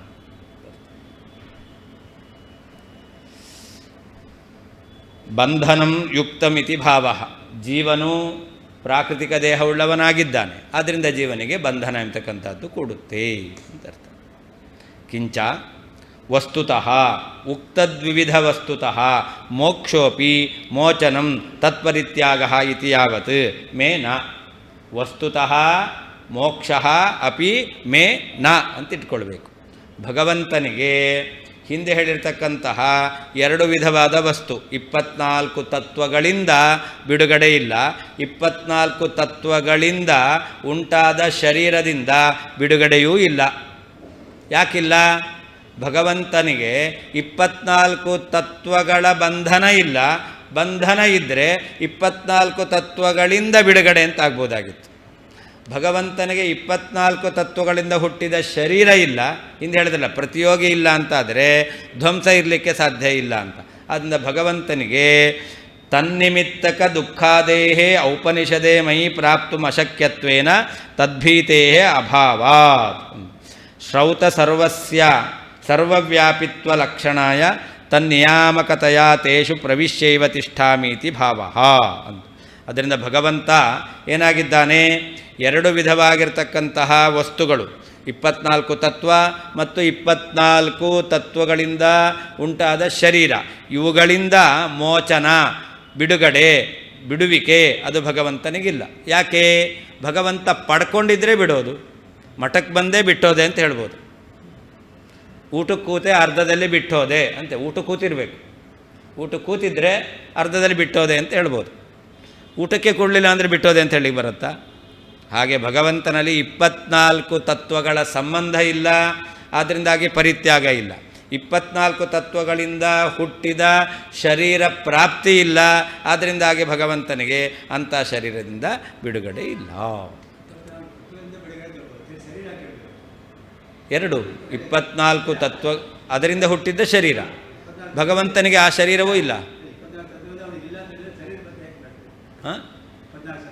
ನಮಗೆ 24 ತತ್ವಗಳಿಲ್ಲ, ನಮಗೆ 24 ತತ್ವಗಳಿಂದ ಹುಟ್ಟಿದ ಶರೀರ ಇದೆ. ನಮಗೆ 24 ತತ್ವಗಳಿಂದ ಹುಟ್ಟಿದ ಶರೀರದಿಂದ ನಮಗೆ ದುಃಖ ಇದೆ. 24 ತತ್ವಗಳಿಂದ ನಮಗೆ ದುಃಖ ಅಲ್ಲ, 24 ತತ್ವಗಳಿಂದ ಉಂಟಾದ ಶರೀರದಿಂದ ದುಃಖ. ಅದೆರಡು ಭಗವಂತನಿಗೆ. ಪ್ರಾಕೃತಿಕ ವಸ್ತುಗಳ ಸಂಬಂಧ ಇಲ್ಲ, ಪ್ರಾಕೃತಿಕ ವಸ್ತುಕೃತ ದೇಹ ಸಂಬಂಧವೂ ಇಲ್ಲ, ಎರಡು. ಅದಕ್ಕೆ ನಾನು ಹೇಳಿದ್ದು ಪ್ರಾಕೃತಿಕ ವಸ್ತುಗಳ ಸಂಬಂಧವೂ ಬಂಧನ, ಪ್ರಾಕೃತಿಕ ವಸ್ತುಕೃತ ದೇಹ ಸಂಬಂಧವೂ ಬಂಧನ. ಭಗವಂತನಿಗೆ ಪ್ರಾಕೃತಿಕ ವಸ್ತು ಸಂಬಂಧ ರೂಪವಾದ ಬಂಧನವೂ ಇಲ್ಲ, ಬಿಡುಗಡೆಯೂ ಇಲ್ಲ. ಭಗವಂತನಿಗೆ ಪ್ರಾಕೃತ ವಸ್ತುಗಳಿಂದ ಉಂಟಾದ ದೇಹದ ಸಂಬಂಧ ರೂಪವಾದ ಬಂಧನವೂ ಇಲ್ಲ, ಆದ್ದರಿಂದ ಭಗವಂತನಿಗೆ ಆ ದೇಹದ ಬಿಡುವಿಕೆ ಎಂಬತಕ್ಕಂತಹ ಮೋಕ್ಷವೂ ಇಲ್ಲ.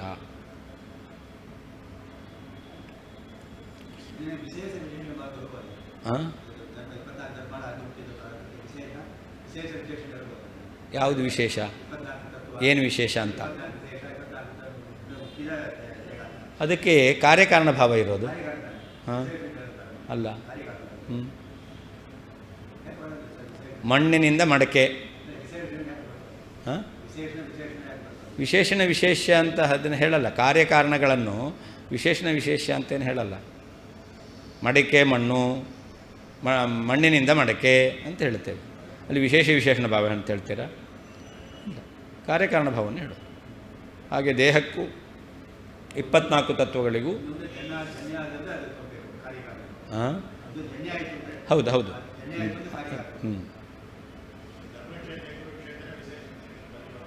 ಅದೇ ಎಲ್ಲಿ ಜನ್ಯಜನಕ ಭಾವ ಇಲ್ವೋ ಅಂಥ ಕಡೆಯಲ್ಲಿ ವಿಶೇಷ ವಿಶೇಷಣ ಭಾವ ಅಂತ ಹೇಳ್ತೇವೆ.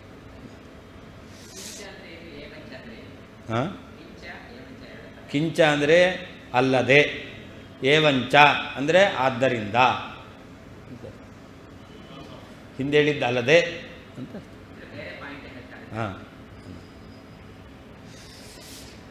ಭಗವಂತನಲ್ಲಿ ತನ್ನಿಮಿತ್ತಕ 24 ತತ್ವಗಳನ್ನು ನಿಮಿತ್ತವಾಗಿಟ್ಕೊಂಡಿರ್ತಕ್ಕಂಥದ್ದು, ದೇಹವನ್ನು ನಿಮಿತ್ತವಾಗಿಟ್ಕೊಂಡಿರ್ತಕ್ಕಂತಹ ದುಃಖಾದಿಗಳು ಅದು ಭಗವಂತನಲ್ಲಿಲ್ಲ. ಯಾಕೆ? ಉಪನಿಷದೇಕ ಸಮಧಿಗಮ್ಯನಾದಂತಹ ಭಗವಂತನಲ್ಲಿ ಪ್ರಾಪ್ತು ಅಶಕ್ಯತ್ವೇನ ದುಃಖಾದಿಗಳನ್ನು ಹೊಂದಲಿಕ್ಕೆ ಸಾಧ್ಯವೇ ಇಲ್ಲ. ಆದ್ದರಿಂದ ತದ್ಭೀತೇ ಅಭಾವ, ಅದರಿಂದ ಭಯ ಎಂಬತಕ್ಕಂಥದ್ದು ಬಂದೀತು ಎಂಬತಕ್ಕಂಥ ಭಯ ಇಲ್ಲವೇ ಇಲ್ಲ.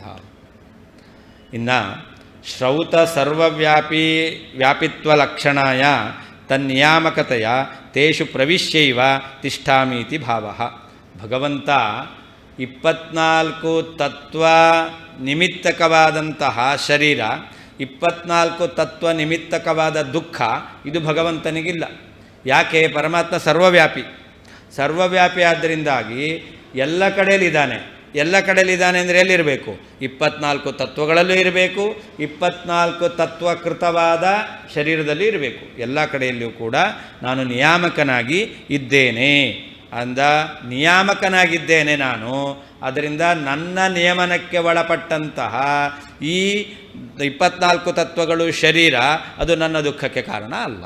ಯಾವುದು ನಮ್ಮ ನಿಯಮನಕ್ಕೆ ಒಳಪಟ್ಟಿದೆಯೋ ಅದು ನಮ್ಮ ದುಃಖಕ್ಕೆ ಕಾರಣ ಆಗಲ್ಲ. ನಮ್ಮ ನಿಯಮನಕ್ಕೆ ಒಳಪಡಲಿಲ್ಲ ಅಂತಾದರೆ ಆವಾಗ ದುಃಖಕ್ಕೆ ಕಾರಣ ಆಗುತ್ತೆ. ನಮ್ಮ ಹಲ್ಲು ಅದು ನಮ್ಮ ನಿಯಮನಕ್ಕೆ ಒಳಪಟ್ಟಿಲ್ಲ, ಆದ್ದರಿಂದ ನಾಲಿಗೆಯನ್ನು ಕಚ್ಚುತ್ತೆ, ನಮ್ಮದೇ ನಾಲಿಗೆಯನ್ನು ಕಚ್ಚುತ್ತೆ, ಅಂದರೆ ನಾವು ದುಃಖ ಅನುಭವಿಸ್ತೇವೆ. ನಮ್ಮದೇ ಹಲ್ಲು ನಮ್ಮದೇ ನಾಲ್ಗೆ ನಾವೇ ಕಚ್ಕೊಂಡು ಅಯ್ಯೋ ಅಂತ ಬಡ್ಕೋತೇವೆ. ಯಾಕೆ ಅಂತಂದರೆ ಆ ನಾಲಿಗೆ ಆಗಲಿ ಹಲ್ಲಾಗಲಿ ಎರಡೂ ನಮ್ಮ ನಿಯಮನಕ್ಕೆ ಒಳಪಟ್ಟಿಲ್ಲ. ಆದ್ದರಿಂದಾಗಿ ನಮ್ಮ ಹಲ್ಲಿನಿಂದ ನಮ್ಮ ನಾಲಿಗೆಯನ್ನು ನಾವೇ ಕಚ್ಚಿಕೊಂಡು ಅಯ್ಯೋ ಅಂತ ದುಃಖ ಪಡ್ತೇವೆ. ಭಗವಂತ ಹಾಗಲ್ಲ, ಅವನು ನಿಯಾಮಕ. ಆದ್ದರಿಂದ ನಿಯಾಮಕನಾದ ಪರಮಾತ್ಮನಿಗೆ ತನ್ನಿಂದ ನಿಯಮ್ಯವಾದ ಈ 24 ತತ್ವ ತತ್ಕೃತವಾದ ಶರೀರದಿಂದ ದುಃಖ ಎಂಬತಕ್ಕಂಥದ್ದು ಇಲ್ಲ. ಏವಂಚ ಆದ್ದರಿಂದ ಏನಕೇನಾಪಿ ಪ್ರಕಾರೇಣ ಮಮ ಬಂಧಧ್ವಂಸಯೋ ಉಭಯೋ ಅಪಿ ಅಭಾವೇನ, ಭಗವಂತನಿಗೆ ಯಾವ ಪ್ರಕಾರದಿಂದಲೂ ಬಂಧವೂ ಇಲ್ಲ, ಬಂಧಧ್ವಂಸವೂ ಕೂಡ ಭಗವಂತನಿಗೆ ಇಲ್ಲ. ಉಭಯೋರಪ್ಯಭಾವೇನ, ಬಂಧವೂ ಇಲ್ಲ ಬಂಧಧ್ವಂಸವೂ ಇಲ್ಲ. ಆದ್ದರಿಂದ ನಾನಾ ದೇಹೇಶ್ವಪಿ ವರ್ತಮಾನ ಅಹಂ ನಿತ್ಯಮುಕ್ತ ಏವ, ನಾನು ಎಲ್ಲ ಶರೀರದಲ್ಲಿ ಇದ್ದೇನೆ, ಇದ್ದರೂ ಕೂಡ ನಾನು ಹೇಗಾಗಿನಲ್ಲ ನಿತ್ಯ ಮುಕ್ತನೇ ಆಗಿದ್ದೇನೆ. ಜೀವಸ್ತು ಜೀವ ದೇಹಾದಿ ನಿಮಿತ್ತಕ ದುಃಖಂ ವ, ಜೀವನಿಗೆ ಬದ್ಧ ಅಂತ ಹೇಳಲಿಕ್ಕೆ ಬರುತ್ತೆ, ನಿತ್ಯಬದ್ಧ ಜೀವ. ಯಾಕೆ? ಅವನಿಗೆ ದೇಹಾದಿಗಳಿಂದ ದುಃಖ ಪ್ರಾಪ್ತಿ ರೂಪವಾದ ಬಂಧ ಇದೆ. ಅಥವಾ ಅಸ್ವಾತಂತ್ರ್ಯಂ ವಾ, ಜೀವ ಯಾವಾಗಲೂ ಅಸ್ವತಂತ್ರನಾಗಿದ್ದಾನೆ. ಆದ್ದರಿಂದ ಅಸ್ವಾತಂತ್ರ್ಯವನ್ನು ಅನುಭವಿಸ್ತಕ್ಕಂತಹ ಜೀವ ನಿತ್ಯಬದ್ಧ ಏವ, ಜೀವ ನಿತ್ಯಬದ್ಧನೇ. ಮುಕ್ತನಾದರೂ ಬದ್ಧ, ಜೀವ ಇದ್ದಾನಲ್ಲ ಅವನು ಮುಕ್ತನಾದರೂ ಕೂಡ ಬದ್ಧನೇ. ಯಾಕೆ? ಮುಕ್ತಿಯಲ್ಲೂ ಜೀವನಿಗೆ ಸ್ವಾತಂತ್ರ್ಯ ಇಲ್ಲ, ಅಸ್ವತಂತ್ರನೇ ಆಗಿರ್ತಾನೆ. ಆದ್ದರಿಂದ ಮುಕ್ತಿಯಲ್ಲಿಯೂ ಜೀವ ತನ್ನ ಅಸ್ವಾತಂತ್ರ್ಯವನ್ನು ಅನುಭವಿಸ್ತಾ ಇದ್ದಾನೆ. ಅದರಿಂದಾಗಿ ಜೀವ ನಿತ್ಯಬದ್ಧ. ಪರಮಾತ್ಮ ಯಾವ ಕಾರಣದಿಂದಲೂ ಕೂಡ ಬಂಧನಕ್ಕೆ ಒಳಗಾದವನಲ್ಲ. ಆದ್ದರಿಂದ ಅವನಲ್ಲಿ ನಿತ್ಯ ಮುಕ್ತತ್ವ, ಅಂದರೆ ನಿತ್ಯ ಮುಕ್ತತ್ವ ಪರಮಾತ್ಮನಲ್ಲಿ ನಿತ್ಯಬದ್ಧನಾಗಿರ್ತಕ್ಕಂಥ ಜೀವ, ಇವರಿಬ್ಬರನ್ನು ಒಂದೇ ಅಂತ ಹೇಳಲಿಕ್ಕೆ ಬರುವುದಿಲ್ಲ. ಅದನ್ನು ಹೇಳ್ತಾರೆ. ಏನು?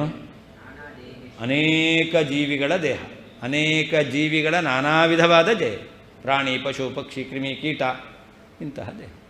ಆ ಒಂದೊಂದು ಜಾತಿಯಲ್ಲಿಯೂ ಅನೇಕ ದೇಹ. ಮನುಷ್ಯ ಅಂದರೆ ಒಬ್ಬನೇ ಅಲ್ಲ, ಅನೇಕ ವಿಧವಾದ ಜೀವರು. ಪ್ರಾಣಿ ಅಂದರೆ ಒಂದೇ ಪ್ರಾಣಿ ಅಲ್ಲ, ಹಸು ಅಂದರೆ ಒಂದೇ ಹಸು ಅಲ್ಲ, ಹೀಗೆ ನಾನಾ ದೇಹ.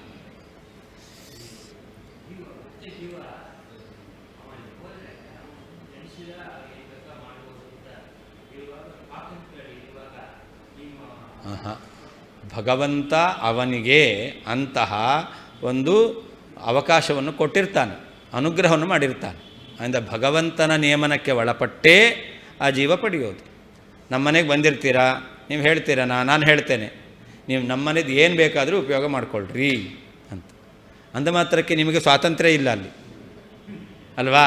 ಅದು ನನ್ನದೇ ವಸ್ತು, ನಾನು ನಿಮಗೆ ಪರ್ಮಿಷನ್ ಕೊಟ್ಟಿದ್ದೇನೆ. ಹಾಗೆ ಅಲ್ಲಿ ಭಗವಂತ ಪರ್ಮಿಷನ್ ಕೊಟ್ಟಿದ್ದಾನೆ ಅಂತಲ್ಲ, ಆ ಜೀವರು ಏನು ಅನುಭವಿಸ್ತಾರೋ ಪದಾರ್ಥಗಳನ್ನು ಅಲ್ಲಿಯೂ ಭಗವಂತ ಇದ್ದು ನಿಯಮನ ಮಾಡಿ ತನ್ಮೂಲಕ ಅವರಿಗೆ ಸುಖ ಆಗುವ ಹಾಗೆ ಮಾಡ್ತಾನೆ. ಅಂದರೆ ಅಲ್ಲಿಯೂ ಭಗವಂತನ ಆ ಒಂದು ನಿಯಾಮಕತ್ವ ಎಂಬತಕ್ಕಂಥದ್ದು ಇದ್ದೇ ಇದೆ. ತಸ್ಮಾತ್ ನಿತ್ಯಬದ್ಧೋ ನಿತ್ಯಮುಕ್ತಃ ಏಕ ಏವೇತಿ ಮೇ ಮತಿಃ ಅಂತ ಉದ್ಧವ ಹೇಳಿದ್ದ. ನಿತ್ಯಬದ್ಧ ನಿತ್ಯಮುಕ್ತ ಒಬ್ಬನೇ ಆತ್ಮ. ಯಾಕೆ ಅಂತಂದರೆ ಬದ್ಧೋ ಮುಕ್ತಃ ಇತಿ ಆಖ್ಯಾ ಗುಣತಃ ಮೇ ನ ವಸ್ತುತಃ ಅನ್ನೋದನ್ನು ವಾಸ್ತವಿಕವಾಗಿ ಇಲ್ಲ, ಪ್ರಕೃತಿ ಗುಣದಿಂದಾಗಿ ಬಂದಿದೆ ಅಂತ ಅರ್ಥ ಮಾಡಿಬಿಟ್ರೆ ನಿತ್ಯಬದ್ಧ ನಿತ್ಯಮುಕ್ತ ಒಬ್ಬನೇ ಅಂತ ಉದ್ಧವ ಹೇಳಿದ್ದ. ಆದರೆ ನಿತ್ಯಬದ್ಧ ಜೀವ ನಿತ್ಯಮುಕ್ತ ಪರಮಾತ್ಮ ಒಂದಾಗಲಿಕ್ಕೆ ಸಾಧ್ಯ ಇಲ್ಲ. ನಿತ್ಯಬದ್ಧ ನಿತ್ಯಮುಕ್ತ ಏಕ ಏವೇತಿ ಮೇಮತಿ ಇತಿ ಉದ್ಧವ ಕೃತ ಪೂರ್ವಪಕ್ಷ ನಯುಕ್ತ. ಉದ್ಧವ ಮಾಡಿರ್ತಕ್ಕಂತಹ ಪೂರ್ವಪಕ್ಷ ಅದು ಸರಿಯಿಲ್ಲ. ಇತಿ ಪೂರ್ವಾಧ್ಯಾಯೇನ ಸುಸಂಗತಃ ಅಯಮರ್ಥಃ. ಭಾಗವತದಲ್ಲಿ ಮೊದಲನೇ ಅಧ್ಯಾಯದಲ್ಲಿ 10ನೇ ಅಧ್ಯಾಯದಲ್ಲಿ ಈ ನಿತ್ಯಬದ್ಧ ನಿತ್ಯಮುಕ್ತ ಏಕ ಏವೇತಿ ಮೇ ಮತಿಃ ಅಂತ ಉದ್ಧವ ಪ್ರಶ್ನೆ ಮಾಡಿದ್ದು, ಅಲ್ಲಿ 11ನೇ ಅಧ್ಯಾಯದಲ್ಲಿ ಉತ್ತರ ಕೊಟ್ಟಿದ್ದು. ಆದ್ದರಿಂದಾಗಿ ಭಾಗವತದಲ್ಲಿ ಈ ಯುಕ್ತಿಮಲ್ಲಿಕಾದಲ್ಲಿ ಅಲ್ಲ, ಅದರಿಂದ ಪೂರ್ವಾಧ್ಯಾಯೇನ ಸುಸಂಗತಃ ಅಯಮರ್ಥಃ, ಹಿಂದಿನ ಅಧ್ಯಾಯದಿಂದ ಇದಕ್ಕೆ ಸಂಬಂಧ ಇದೆ ಅಂತಾಯಿತು. ಅಥವಾ ಇನ್ನೂ ಬೇರೆ ಅರ್ಥ ಮಾಡ್ತಾರೆ, ಅಥವಾ ಮೇ ಗುಣತಃ ಮಮ ಜ್ಞಾನಾನಂದಾದಿಗುಣತಃ ಬದ್ಧ ಮುಕ್ತ ಇತಿ ಆಖ್ಯಾನ ಅಂತ ಅರ್ಥ.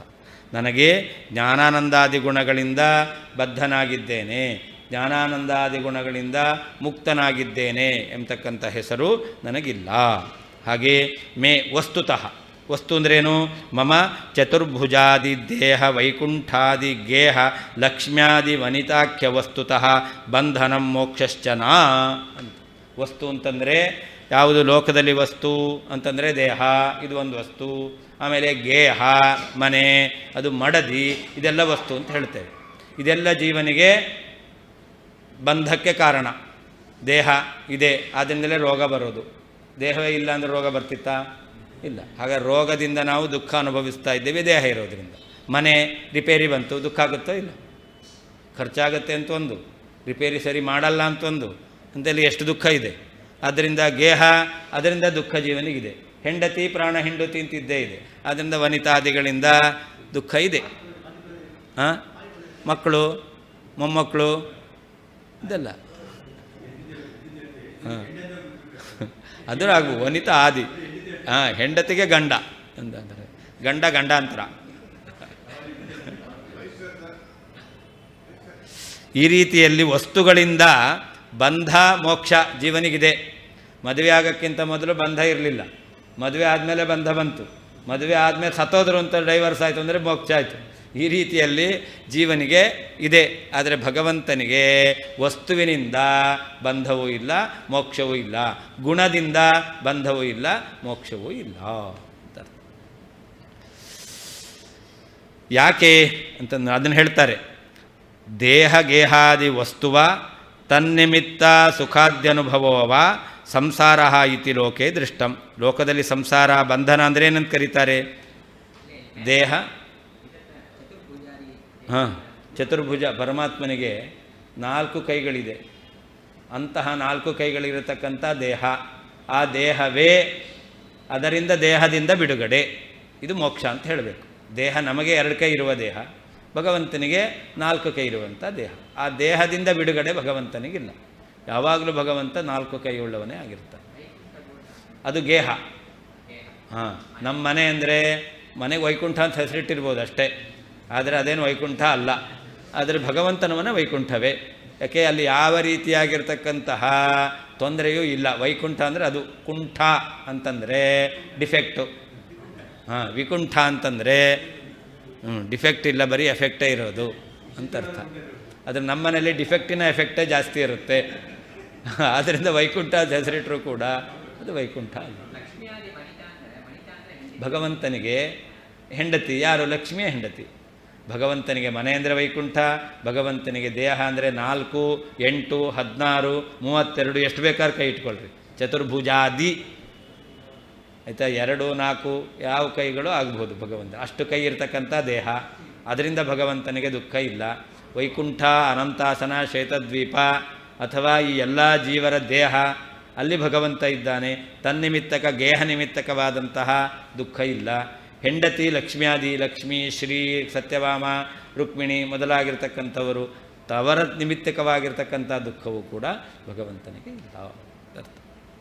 ಅದಕ್ಕೆ ಚತುರ್ಭುಜ ಆದಿ ದೇಹ, 4 ಕೈಗಳುಳ್ಳಂತಹ ದೇಹ. ವೈಕುಂಠ ಆದಿ ಗೇಹ, ವೈಕುಂಠವೇ ಮೊದಲಾದ ಮನೆ. ಲಕ್ಷ್ಮ್ಯಾದಿ ವನಿತ, ಲಕ್ಷ್ಮಿ ಮೊದಲಾದ ಹೆಂಡತಿಯರು ಎಂಬತಕ್ಕಂಥದ್ದೇ ವಸ್ತು.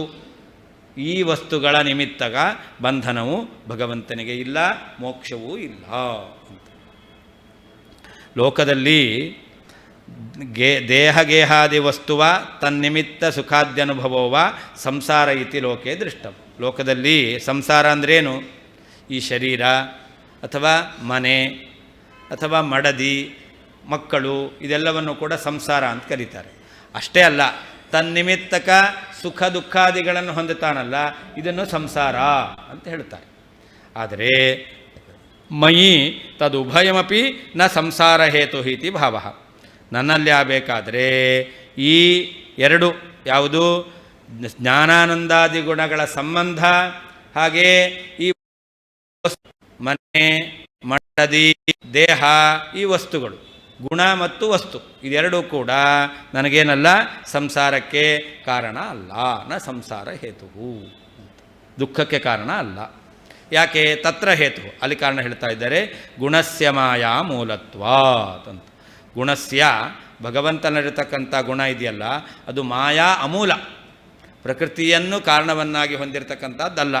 ಗುಣಸ್ಯ ಮನ್ನಿಷ್ಠ ಜ್ಞಾನಾನಂದಾದಿ ಗುಣಸ್ಯ, ನನ್ನಲ್ಲಿರ್ತಕ್ಕಂತಹ ಜ್ಞಾನಾನಂದಾದಿ ಗುಣಗಳಿದೆಯಲ್ಲ, ಅದು ಜ್ಞಾನಾನಂದಾದಿ ಗುಣಾತ್ಮಕಸ್ಯ ದೇಹ ವೈಕುಂಠ ಲಕ್ಷ್ಮ್ಯಾಖ್ಯ ವಸ್ತುನಶ್ಚ.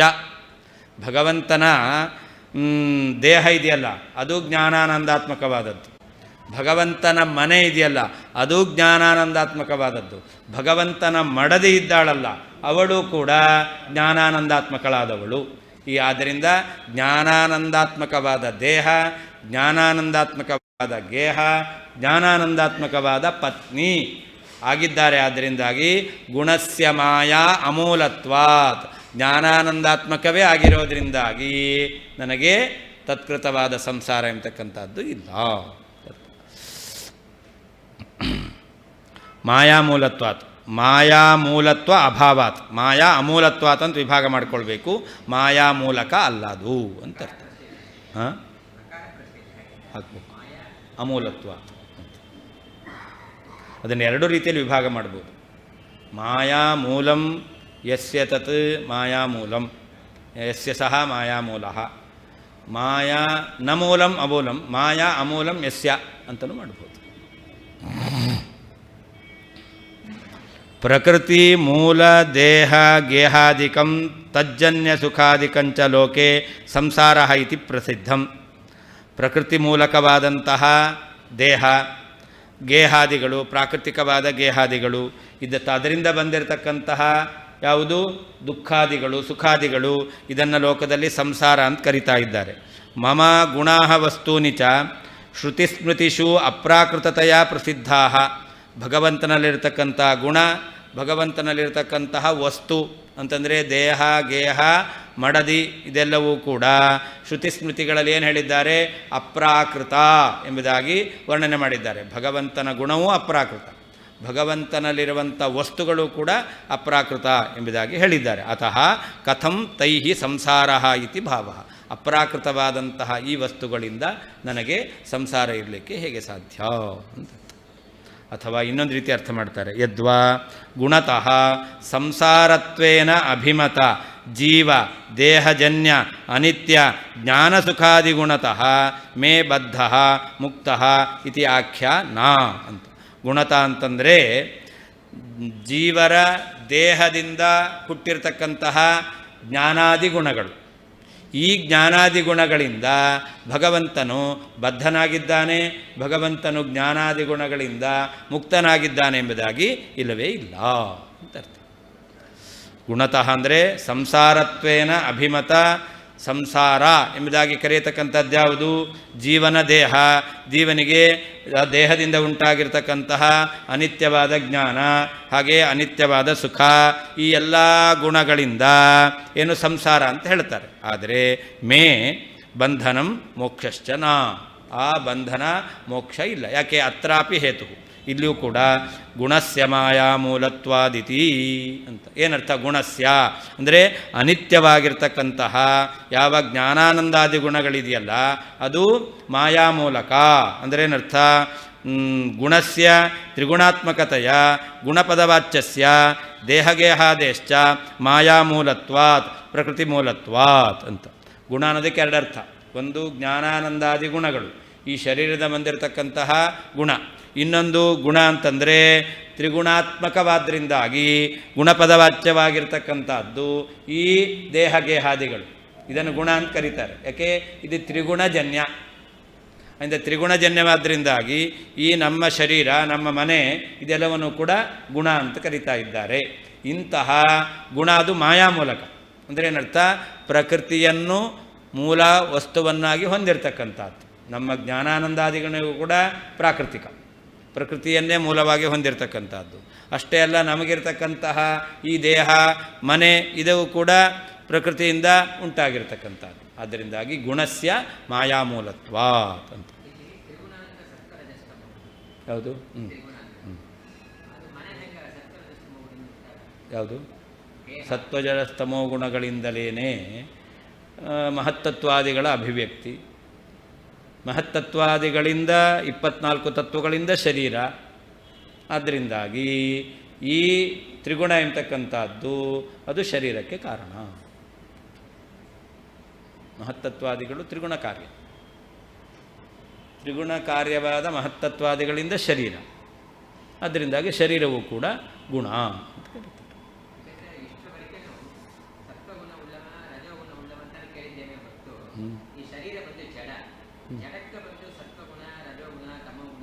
ಈ ಶರೀರವೂ ಕೂಡ ತ್ರಿಗುಣಾತ್ಮಕವಾದ ಶರೀರ.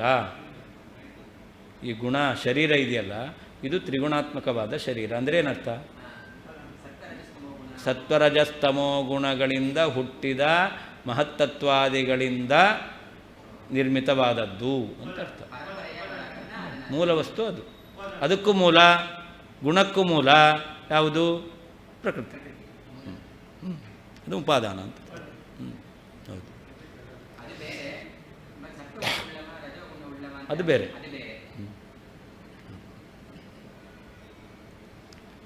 ಯಾರಲ್ಲಿ ಈ 24 ತತ್ವಗಳು, ಅದಕ್ಕೆ ಮೂಲವಾಗಿರ್ತಕ್ಕಂಥ ತ್ರಿಗುಣ, ಅವುಗಳ ಪ್ರಭಾವ ವಿಕೃತವಾಗಿ ಕಾಣಿಸ್ತಾ ಇದೆಯೋ, ಆದರೆ ಅದು ದುಃಖಾದಿಗಳಿಗೆ ಕಾರಣವಾಗಿ ಕಾಣಿಸ್ತಾ ಇದೆಯೋ, ಆವಾಗ ಅಲ್ಲಿ ರಜೋಗುಣ ತಮೋಗುಣಗಳ ಅಭಿವ್ಯಕ್ತಿ ಜಾಸ್ತಿ ಆಗಿದೆ ಅಂತ ಅರ್ಥ. ತಿಂದಿದ್ದ ಆಹಾರ ಒಂದೇ, ಆಯಿತಾ? ಇಬ್ಬರೂ ಒಂದೇ ಸ್ವೀಟ್ ತಿಂದಿದ್ದು. ಒಬ್ಬನಲ್ಲಿ ಶುಗರ್ ಇದೆ, ಎಫೆಕ್ಟ್ ಆಯಿತು. ಇನ್ನೊಬ್ಬನಿಗೆ ಶುಗರ್ ಇಲ್ಲ, ಅದರಿಂದ ಏನೂ ಎಫೆಕ್ಟ್ ಆಗಲಿಲ್ಲ. ಅಂದರೆ ತಿಂದಿದ್ದ ಆಹಾರ ಒಂದೇ. ಯಾರಿಗೆ ಎಫೆಕ್ಟ್ ಆಯಿತು? ಹಾಗಾದರೆ ಈ ಜೀವರಿಗೆ ಈ ಎಲ್ಲ ವಸ್ತುಗಳಿಂದ ಶರೀರ ಪ್ರಾಪ್ತಿ ಆಗುತ್ತೆ. ಅದರಿಂದ ತ್ರಿಗುಣ ಅಭಿವ್ಯಕ್ತ ಆಗುತ್ತೆ. ಇದ್ದ ಶುಗರ್ರೇ ಅದೇನಾಯಿತು?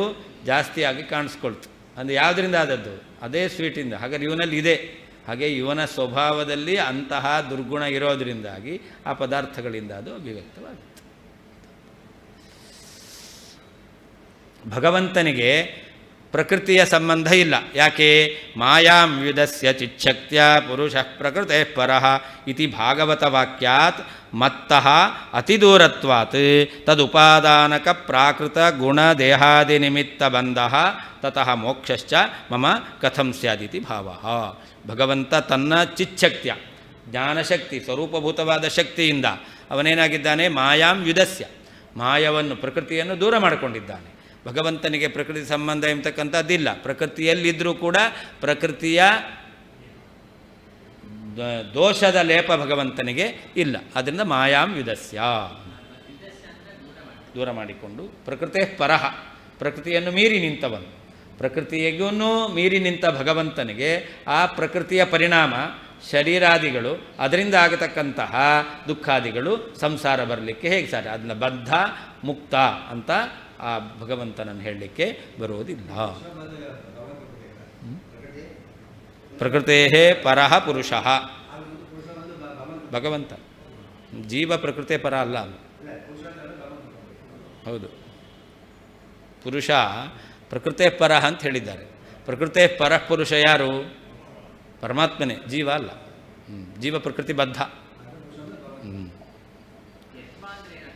ಅಥವಾ ಅಂತ ಅರ್ಥ. ತದುಪಾದಾನಕ ಪ್ರಾಕೃತ ಗುಣದೇಹಾದಿ ನಿಮಿತ್ತ, ಪ್ರಾಕೃತ ಗುಣ ಸತ್ವರಜಸ್ತಾಮದಿ ಗುಣಗಳು ತನ್ನಿಮಿತ್ತಕವಾಗಿರ್ತಕ್ಕಂತಹ ದೇಹ, ಆ ಪ್ರಾಕೃತ ಗುಣ ದೇಹಾದಿ ನಿಮಿತ್ತ ಬಂಧ ತತಃ ಮೋಕ್ಷ, ಆ ಬಂಧನದಿಂದ ಮೋಕ್ಷ ಆಗಲಿ ನನಗೆ ಇಲ್ಲಿ ಹೇಗೆ ಬರಲಿಕ್ಕೆ ಸಾಧ್ಯ? ತರ್ಹಿ ಕಸ್ಯ ಬಂಧ ಮೋಕ್ಷವು ಇತ್ಯತ್ರ ಇದಮೇವ ಉತ್ತರಂ. ಹಾಗಾದರೆ ಯಾರಿಗೆ ಬಂಧ, ಯಾರಿಗೆ ಮೋಕ್ಷ? ಅಂತಂದರೆ ಅದಕ್ಕೆ ಇದೇ ಉತ್ತರ. ಗುಣಸ್ಯ ಮಾಯಾಮೂಲತ್ವಾತ್ ಅಂತಲೇ ಉತ್ತರ. ಅದಕ್ಕೇನರ್ಥ? ಗುಣಸ್ಯ ಜ್ಞಾನಾನಂದಾದಿ ಗುಣರೂಪಸ್ಯ ಮೇ ಭಕ್ತಸ್ಯ ಯೋಗ್ಯ ಜೀವಸ್ಯ ಮಾಯಾಮೂಲತ್ವಾತ್ ಮಾಯಾ ಪ್ರಕೃತಿ ಮೂಲೆ ಆದೌ ಯಸ್ಯ ಸಹ ಆದೌ ಇತ್ಯುಕ್ತ್ಯ ಅಂತೆ ತದ್ವಂಸಃ ಅಪಿ ಇತಿ ಧ್ವನಿತಂ ತಸ್ಯ ಭಾವಃ ತತ್ವಂ ತಸ್ಮಾದಿತ್ಯರ್ಥಃ ಅಂತ. ಗುಣಸ್ಯ ಅಂತಿದೆ ಅಂದರೆ ಏನರ್ಥ? ಜ್ಞಾನಾನಂದಾದಿ ಗುಣರೂಪನಾದವನು ಅಂತ. ಗುಣಸ್ಯ ಅಂದಾಗ ಗುಣರೂಪನಾದವನು ಅಂತ ಅರ್ಥ. ಯಾವ ಗುಣರೂಪನಾದವನು? ಜ್ಞಾನಾನಂದಾದಿ ಗುಣರೂಪನಾದವನು. ಜ್ಞಾನಾನಂದಾದಿ ಗುಣರೂಪನಾದವನು ಯಾರು? ಮೇ ಭಕ್ತಸ್ಯ ಯೋಗ್ಯ ಜೀವಸ್ಯ ಅಂತ. ಯೋಗ್ಯ ಜೀವ ಇದ್ದಾನಲ್ಲ, ಮುಕ್ತಿಯೋಗ್ಯ ಜೀವ, ಅವನೇನಾಗಿದ್ದಾನೆ? ಅವನು ಜ್ಞಾನಾನಂದಾದಿ ರೂಪನಾಗಿದ್ದಾನೆ. ಅಂದ ಗುಣ ಅಂದ ಗುಣಸ್ಯ ಜೀವನಿಗೇನಾಗಿದೆ? ಮಾಯಾಮೂಲತ್ವಾತ್. ಈ ಜೀವ ಮಾಯಾಮೂಲನಾಗಿದ್ದಾನೆ. ಅಂದರೆ ಏನರ್ಥ? ಮಾಯೆ ಅಂದರೆ ಪ್ರಕೃತಿ, ಅದೇ ಇವನಿಗೆ ಮೂಲ, ದುಃಖಾದಿಗಳಿಗೆ ಮೂಲವಾಗಿದೆ. ಅದನ್ನು ಹೇಳ್ತಾ ಇದ್ದಾರೆ. ಮಾಯಾ ಪ್ರಕೃತಿ ಮೂಲೆ ಅಂದರೆ ಆದೌ ಯಸ್ಯ, ಯಾರಿಗೆ ಮೊದಲು ಆ ದುಃಖಾದಿಗಳಿಗೆ ಪ್ರಕೃತಿ ಎಂಬತಕ್ಕಂಥದ್ದು ಕಾರಣವಾಗಿದೆಯೋ ಅಂತ ಹೇಳಿದ್ರಿಂದ ಅದು ಆದವು ಅಂತ ಹೇಳಿದ್ದಾರೆ. ಅದಕ್ಕೆ ಅಂತ ಇದೆ ಅಂತ ಅರ್ಥ. ಆ ಪ್ರಕೃತಿ ಎಂಬತಕ್ಕಂಥದ್ದು ನಾಶವಾಗುತ್ತೆ. ಅಂದರೆ ಪ್ರಕೃತಿ ಆದಿಯಲ್ಲಿ ಸಂಬದ್ಧವಾಗಿದೆ, ಬದ್ಧನಾದ. ಆ ಪ್ರಕೃತಿ ಬಿಡುಗಡೆಯನ್ನು ಹೊಂದಿದ, ಆದ್ದರಿಂದ ಅವನು ಮುಕ್ತನಾದ ಅಂತ ಅರ್ಥ. ಆದೌ ಇತ್ಯುಕ್ತ್ಯ ಅಂತೆ ತದ್ವಂಸಃ ಅಪಿ ಅಸ್ತಿ ಇತಿ ಧ್ವನಿತಂ. ಆದೌ ಅಂತ ಹೇಳಿದ್ರಿಂದ ಕೊನೆಯಲ್ಲಿ ಅದರ ನಾಶ ಇದೆ, ಅದರಿಂದ ಬಿಡುಗಡೆ ಇದೆ ಅಂತ ಹೇಳದಂತೆ ಆಯಿತು. ತಸ್ಯ ಭಾವ ಅದರ ಧರ್ಮ ತತ್ವಂ ಅದು ಮಾಯಾಮೂಲತ್ವ. ಮಾಯಾಮೂಲಸ್ಯ ಭಾವ ಮಾಯಾಮೂಲತ್ವಂ ಅಂತ ಅರ್ಥ. ಗುಣತಃ ಬಂಧಕಗುಣತಃ ಬದ್ಧಃ ಮುಕ್ತಃ ಇತಿ ಆಖ್ಯ.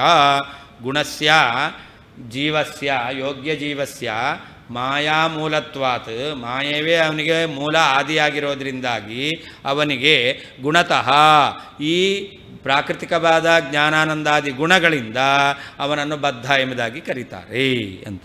ಬಂಧಕ ಗುಣತಃ ಬದ್ಧ, ಬಂಧಗುಣ ಬಂಧಕವಾದ ಗುಣ ಬಿಡುಗಡೆ ಆಯಿತು, ಮುಕ್ತ ಅಂತ ಅವನನ್ನು ಕರೀತಾರೆ. ವಸ್ತುತಃ ಬಂಧಕ ವಸ್ತುತಃ ಬಂಧನಂ ಮೋಕ್ಷಶ್ಚ. ಅದರಿಂದ ಅವನಿಗೆ ವಸ್ತುತಃ ಅಂದರೆ ಏನರ್ಥ? ಬಂಧಕ ವಸ್ತು, ಬಂಧಕ ವಸ್ತುವಿನಿಂದ ಅವನು ಬದ್ಧ, ಬಂಧಕ ಗುಣದಿಂದ ಬದ್ಧ. ಬಂಧಕ ವಸ್ತು ಯಾವುದು? ದೇಹ ಗೇಹ ಗಂಡ ಹೆಂಡತಿ ಇದೆಲ್ಲ ಬಂಧಕ ವಸ್ತು. ಅವುಗಳಿಂದ ಅವನು ಬಂಧನೂ ಇದೆ, ಮೋಕ್ಷವೂ ಇದೆ. ಪ್ರಾಗ್ಬಂಧನಂ ಪಶ್ಚಾತ್ ತದ್ವಂಶ್ಚ ಭವತೀತಿ ಅಂತ. ಅದರಿಂದ ಅಲ್ಲಿ ಬದ್ಧ ಮುಕ್ತ ಇತಿ ಹ್ಯಾಖ್ಯ ಮೇನ ವಸ್ತುತಃ ನ ಅಂತಿದೆ. ಆ ನಂಜು ಬಿಟ್ಬಿಡಬೇಕು, ನಂಜನ್ನು ಇಲ್ಲಿ ಇಟ್ಕೊಳ್ಬಾರ್ದು.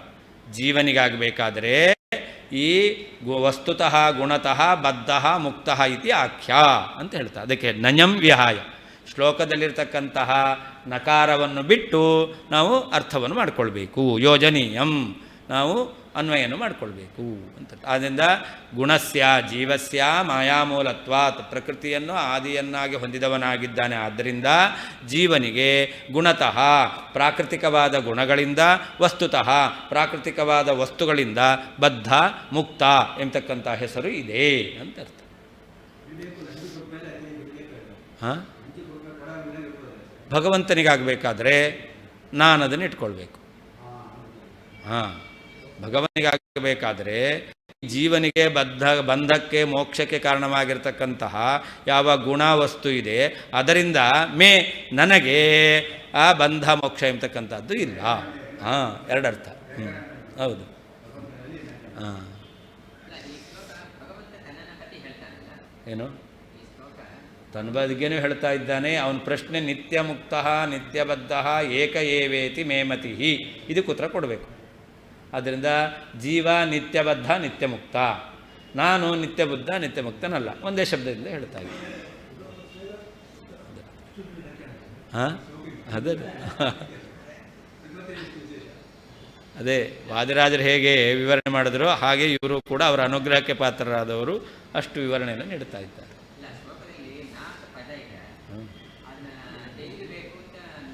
ತೆಗಿಬೇಕಾಗಿಲ್ಲ. ಜೀವಪರವಾಗಿರಬೇಕಾದ್ರೆ ಆ ನಾವನ್ನು ಅನ್ವಯ ಮಾಡ್ಕೊಳ್ಬಾರ್ದು.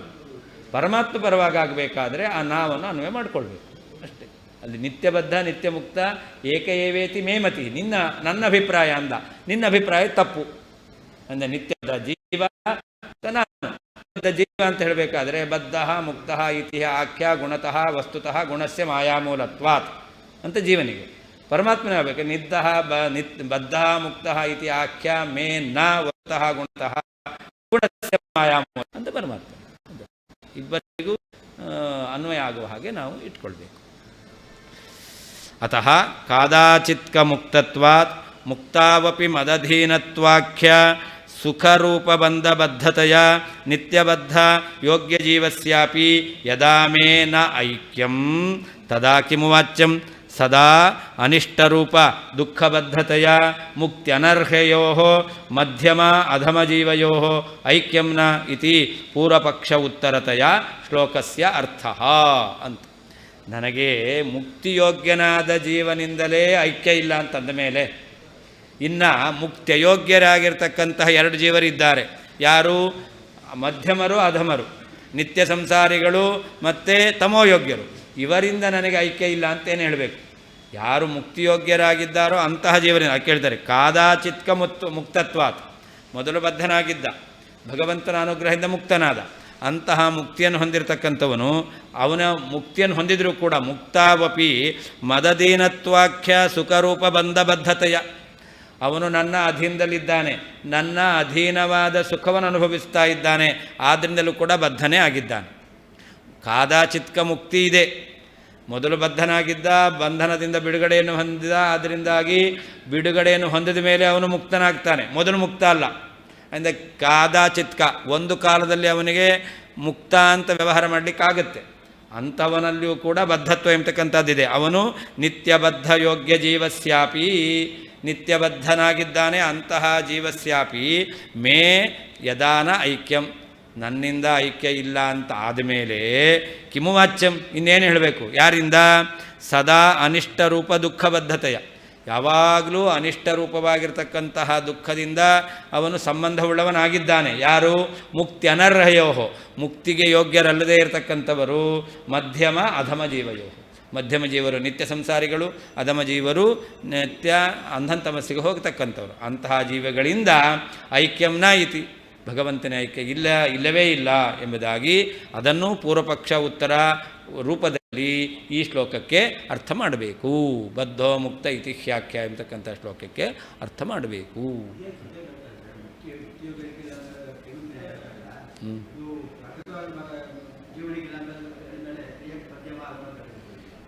ಉತ್ತಮರಾದಂತಹ ಜೀವರಿಗೇನೇ ಭಗವಂತನಿಂದ ಐಕ್ಯ ಇಲ್ಲ. ಅವನು ಹೇಳಿದ್ದ ನಿತ್ಯಬದ್ಧ ನಿತ್ಯಮುಕ್ತ ಏಕ ಏವೇತಿ ಮೇ ಮತಿ ಅಂತ ಹೇಳಿದ್ದ. ಅದಕ್ಕೆ ನಿತ್ಯಬದ್ಧ ಜೀವ ಅವನು ಕಾದಾಚಿತ್ಕ ಮುಕ್ತನಾಗ್ತಾನೆ. ನಿತ್ಯಬದ್ಧನಾದಂಥ ಜೀವ ಕಾದಾಚಿತ್ಕ ಮುಕ್ತನಾದರೂ ನಿತ್ಯಬದ್ಧನೇ ಆಗಿರ್ತಾನೆ. ಅವನಿಗೇನೇ ಪರಮಾತ್ಮನಿಂದ ಅಭೇದ ಇಲ್ಲ ಅಂತಂದ ಮೇಲೆ ಉಳಿದ ಜೀವರಿಂದ ಎಲ್ರಿಗೂ ಅಭೇದ ಹೇಳಬೇಕಲ್ಲ. ಎಲ್ಲ ಜೀವರಿಂದ ಅಭೇದ ಹೇಳಬೇಕು ತಾನೆ.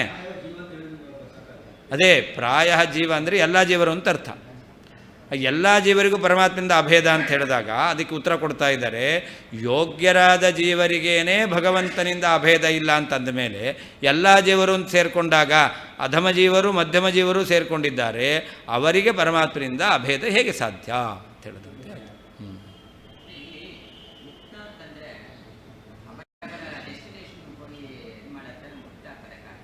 ಮುಕ್ತ ಡೆಸ್ಟಿನೇಷನ್ ಸೇರಲಿ.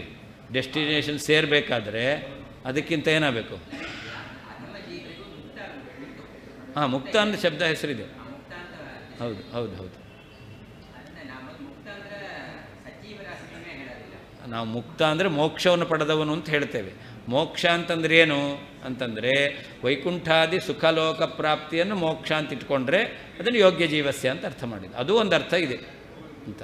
ನಾವೆಲ್ಲ ಮುಕ್ತಿಗೋಸ್ಕರ ಪ್ರವೃತ್ತಿ ಮಾಡ್ತೇವೆ ಅಂದರೆ ಏನರ್ಥ? ಸುಖರೂಪವಾದ ಮುಕ್ತಿಗೆ ಪ್ರಯತ್ನ ಮಾಡ್ತೇವೆ ಅಂತಲೇ ಅರ್ಥ. ಇನ್ನು ಮುಕ್ತಿ ಹಿತ್ವಾ ಅನ್ಯಥಾ ರೂಪಂ ಸ್ವರೂಪೇಣ ವ್ಯವಸ್ಥಿತಿ, ಅದು ಮುಕ್ತಿ. ಯಾರ ಅಂಧಂತಮ ಯೋಗ್ಯರಾದ ಜೀವರಿದ್ದಾರೆಗೆ ಅಂಧಂತಮ ಪ್ರಾಪ್ತಿಯೇ ಮೋಕ್ಷ. ನಿತ್ಯ ಸಂಸಾರಿಗಳಿಗೆ ನಿತ್ಯ ಸಂಸಾರವೇ ಮೋಕ್ಷ. ಅದನ್ನು ಮುಕ್ತಿ ಅಂತ ಕರೀತಾರೆ. ಅದು ಸ್ವಸ್ವರೂಪ ಪ್ರಾಪ್ತಿ. ಯಾಕೆ ಎಲ್ಲಿ ಹಾಂ ಅಂದಮೇಲೆ ಭಗವಂತನ ಸ್ವರೂಪ ಎಂಥದ್ದು? ಜ್ಞಾನಾನಂದ ರೂಪನಾದ ಪರಮಾತ್ಮನಿಗೆ ತಾತ್ಕಾಲಿಕವಾದ ಜ್ಞಾನಾನಂದ ರೂಪವನ್ನು ಪಡೆದಂತಹ ಜೀವನಿಗೂ ಅಭೇದ ಇಲ್ಲ ಅಂತಂದ ಮೇಲೆ ಎಂದೂ ಜ್ಞಾನಾನಂದ ರೂಪವನ್ನು ಪಡೆದೇ ಇರತಕ್ಕಂತಹ ಜೀವರಿಂದ ಅಭೇದ ಇರುತ್ತಾ? ಇಲ್ಲವೇ? ಶ್ರೀಕೃಷ್ಣಾರ್ಪಣ ವಸ್ತು. 1:30ಕ್ಕೆ ಪ್ರಾರಂಭ ಮಾಡ್ಬೋದು. 2:30 ಇದ್ದಿದ್ದು 1 ಅವರ್ ಮೊದಲು, ಈಗ 1 ಅವರ್ ಬಿಟ್ಟಿದ್ದರಿಂದ ಆವಾಗ 1 ಅವರ್.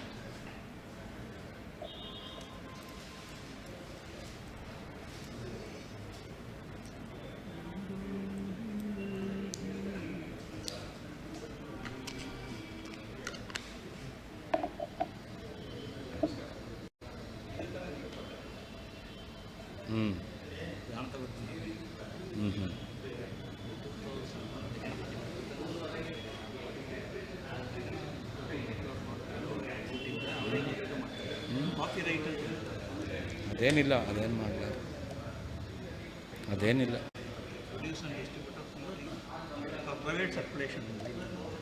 ಅದೇನು ಪರವಾಗಿಲ್ಲ, ಏನಿಲ್ಲ. ಅದೇ ಮಾಡಿದ್ದು, ಅದೇನು ನಾವು ಇದು ಮಾಡಿದ್ಮೇಲೆ ಆಯ್ತು. ಅದೇಂತ ಕೊಡ್ಬೋದು. ಹಾಂ, ಯಾವಾಗ ಬೇಕಾದ್ರೂ ಬರ್ಬೋದು.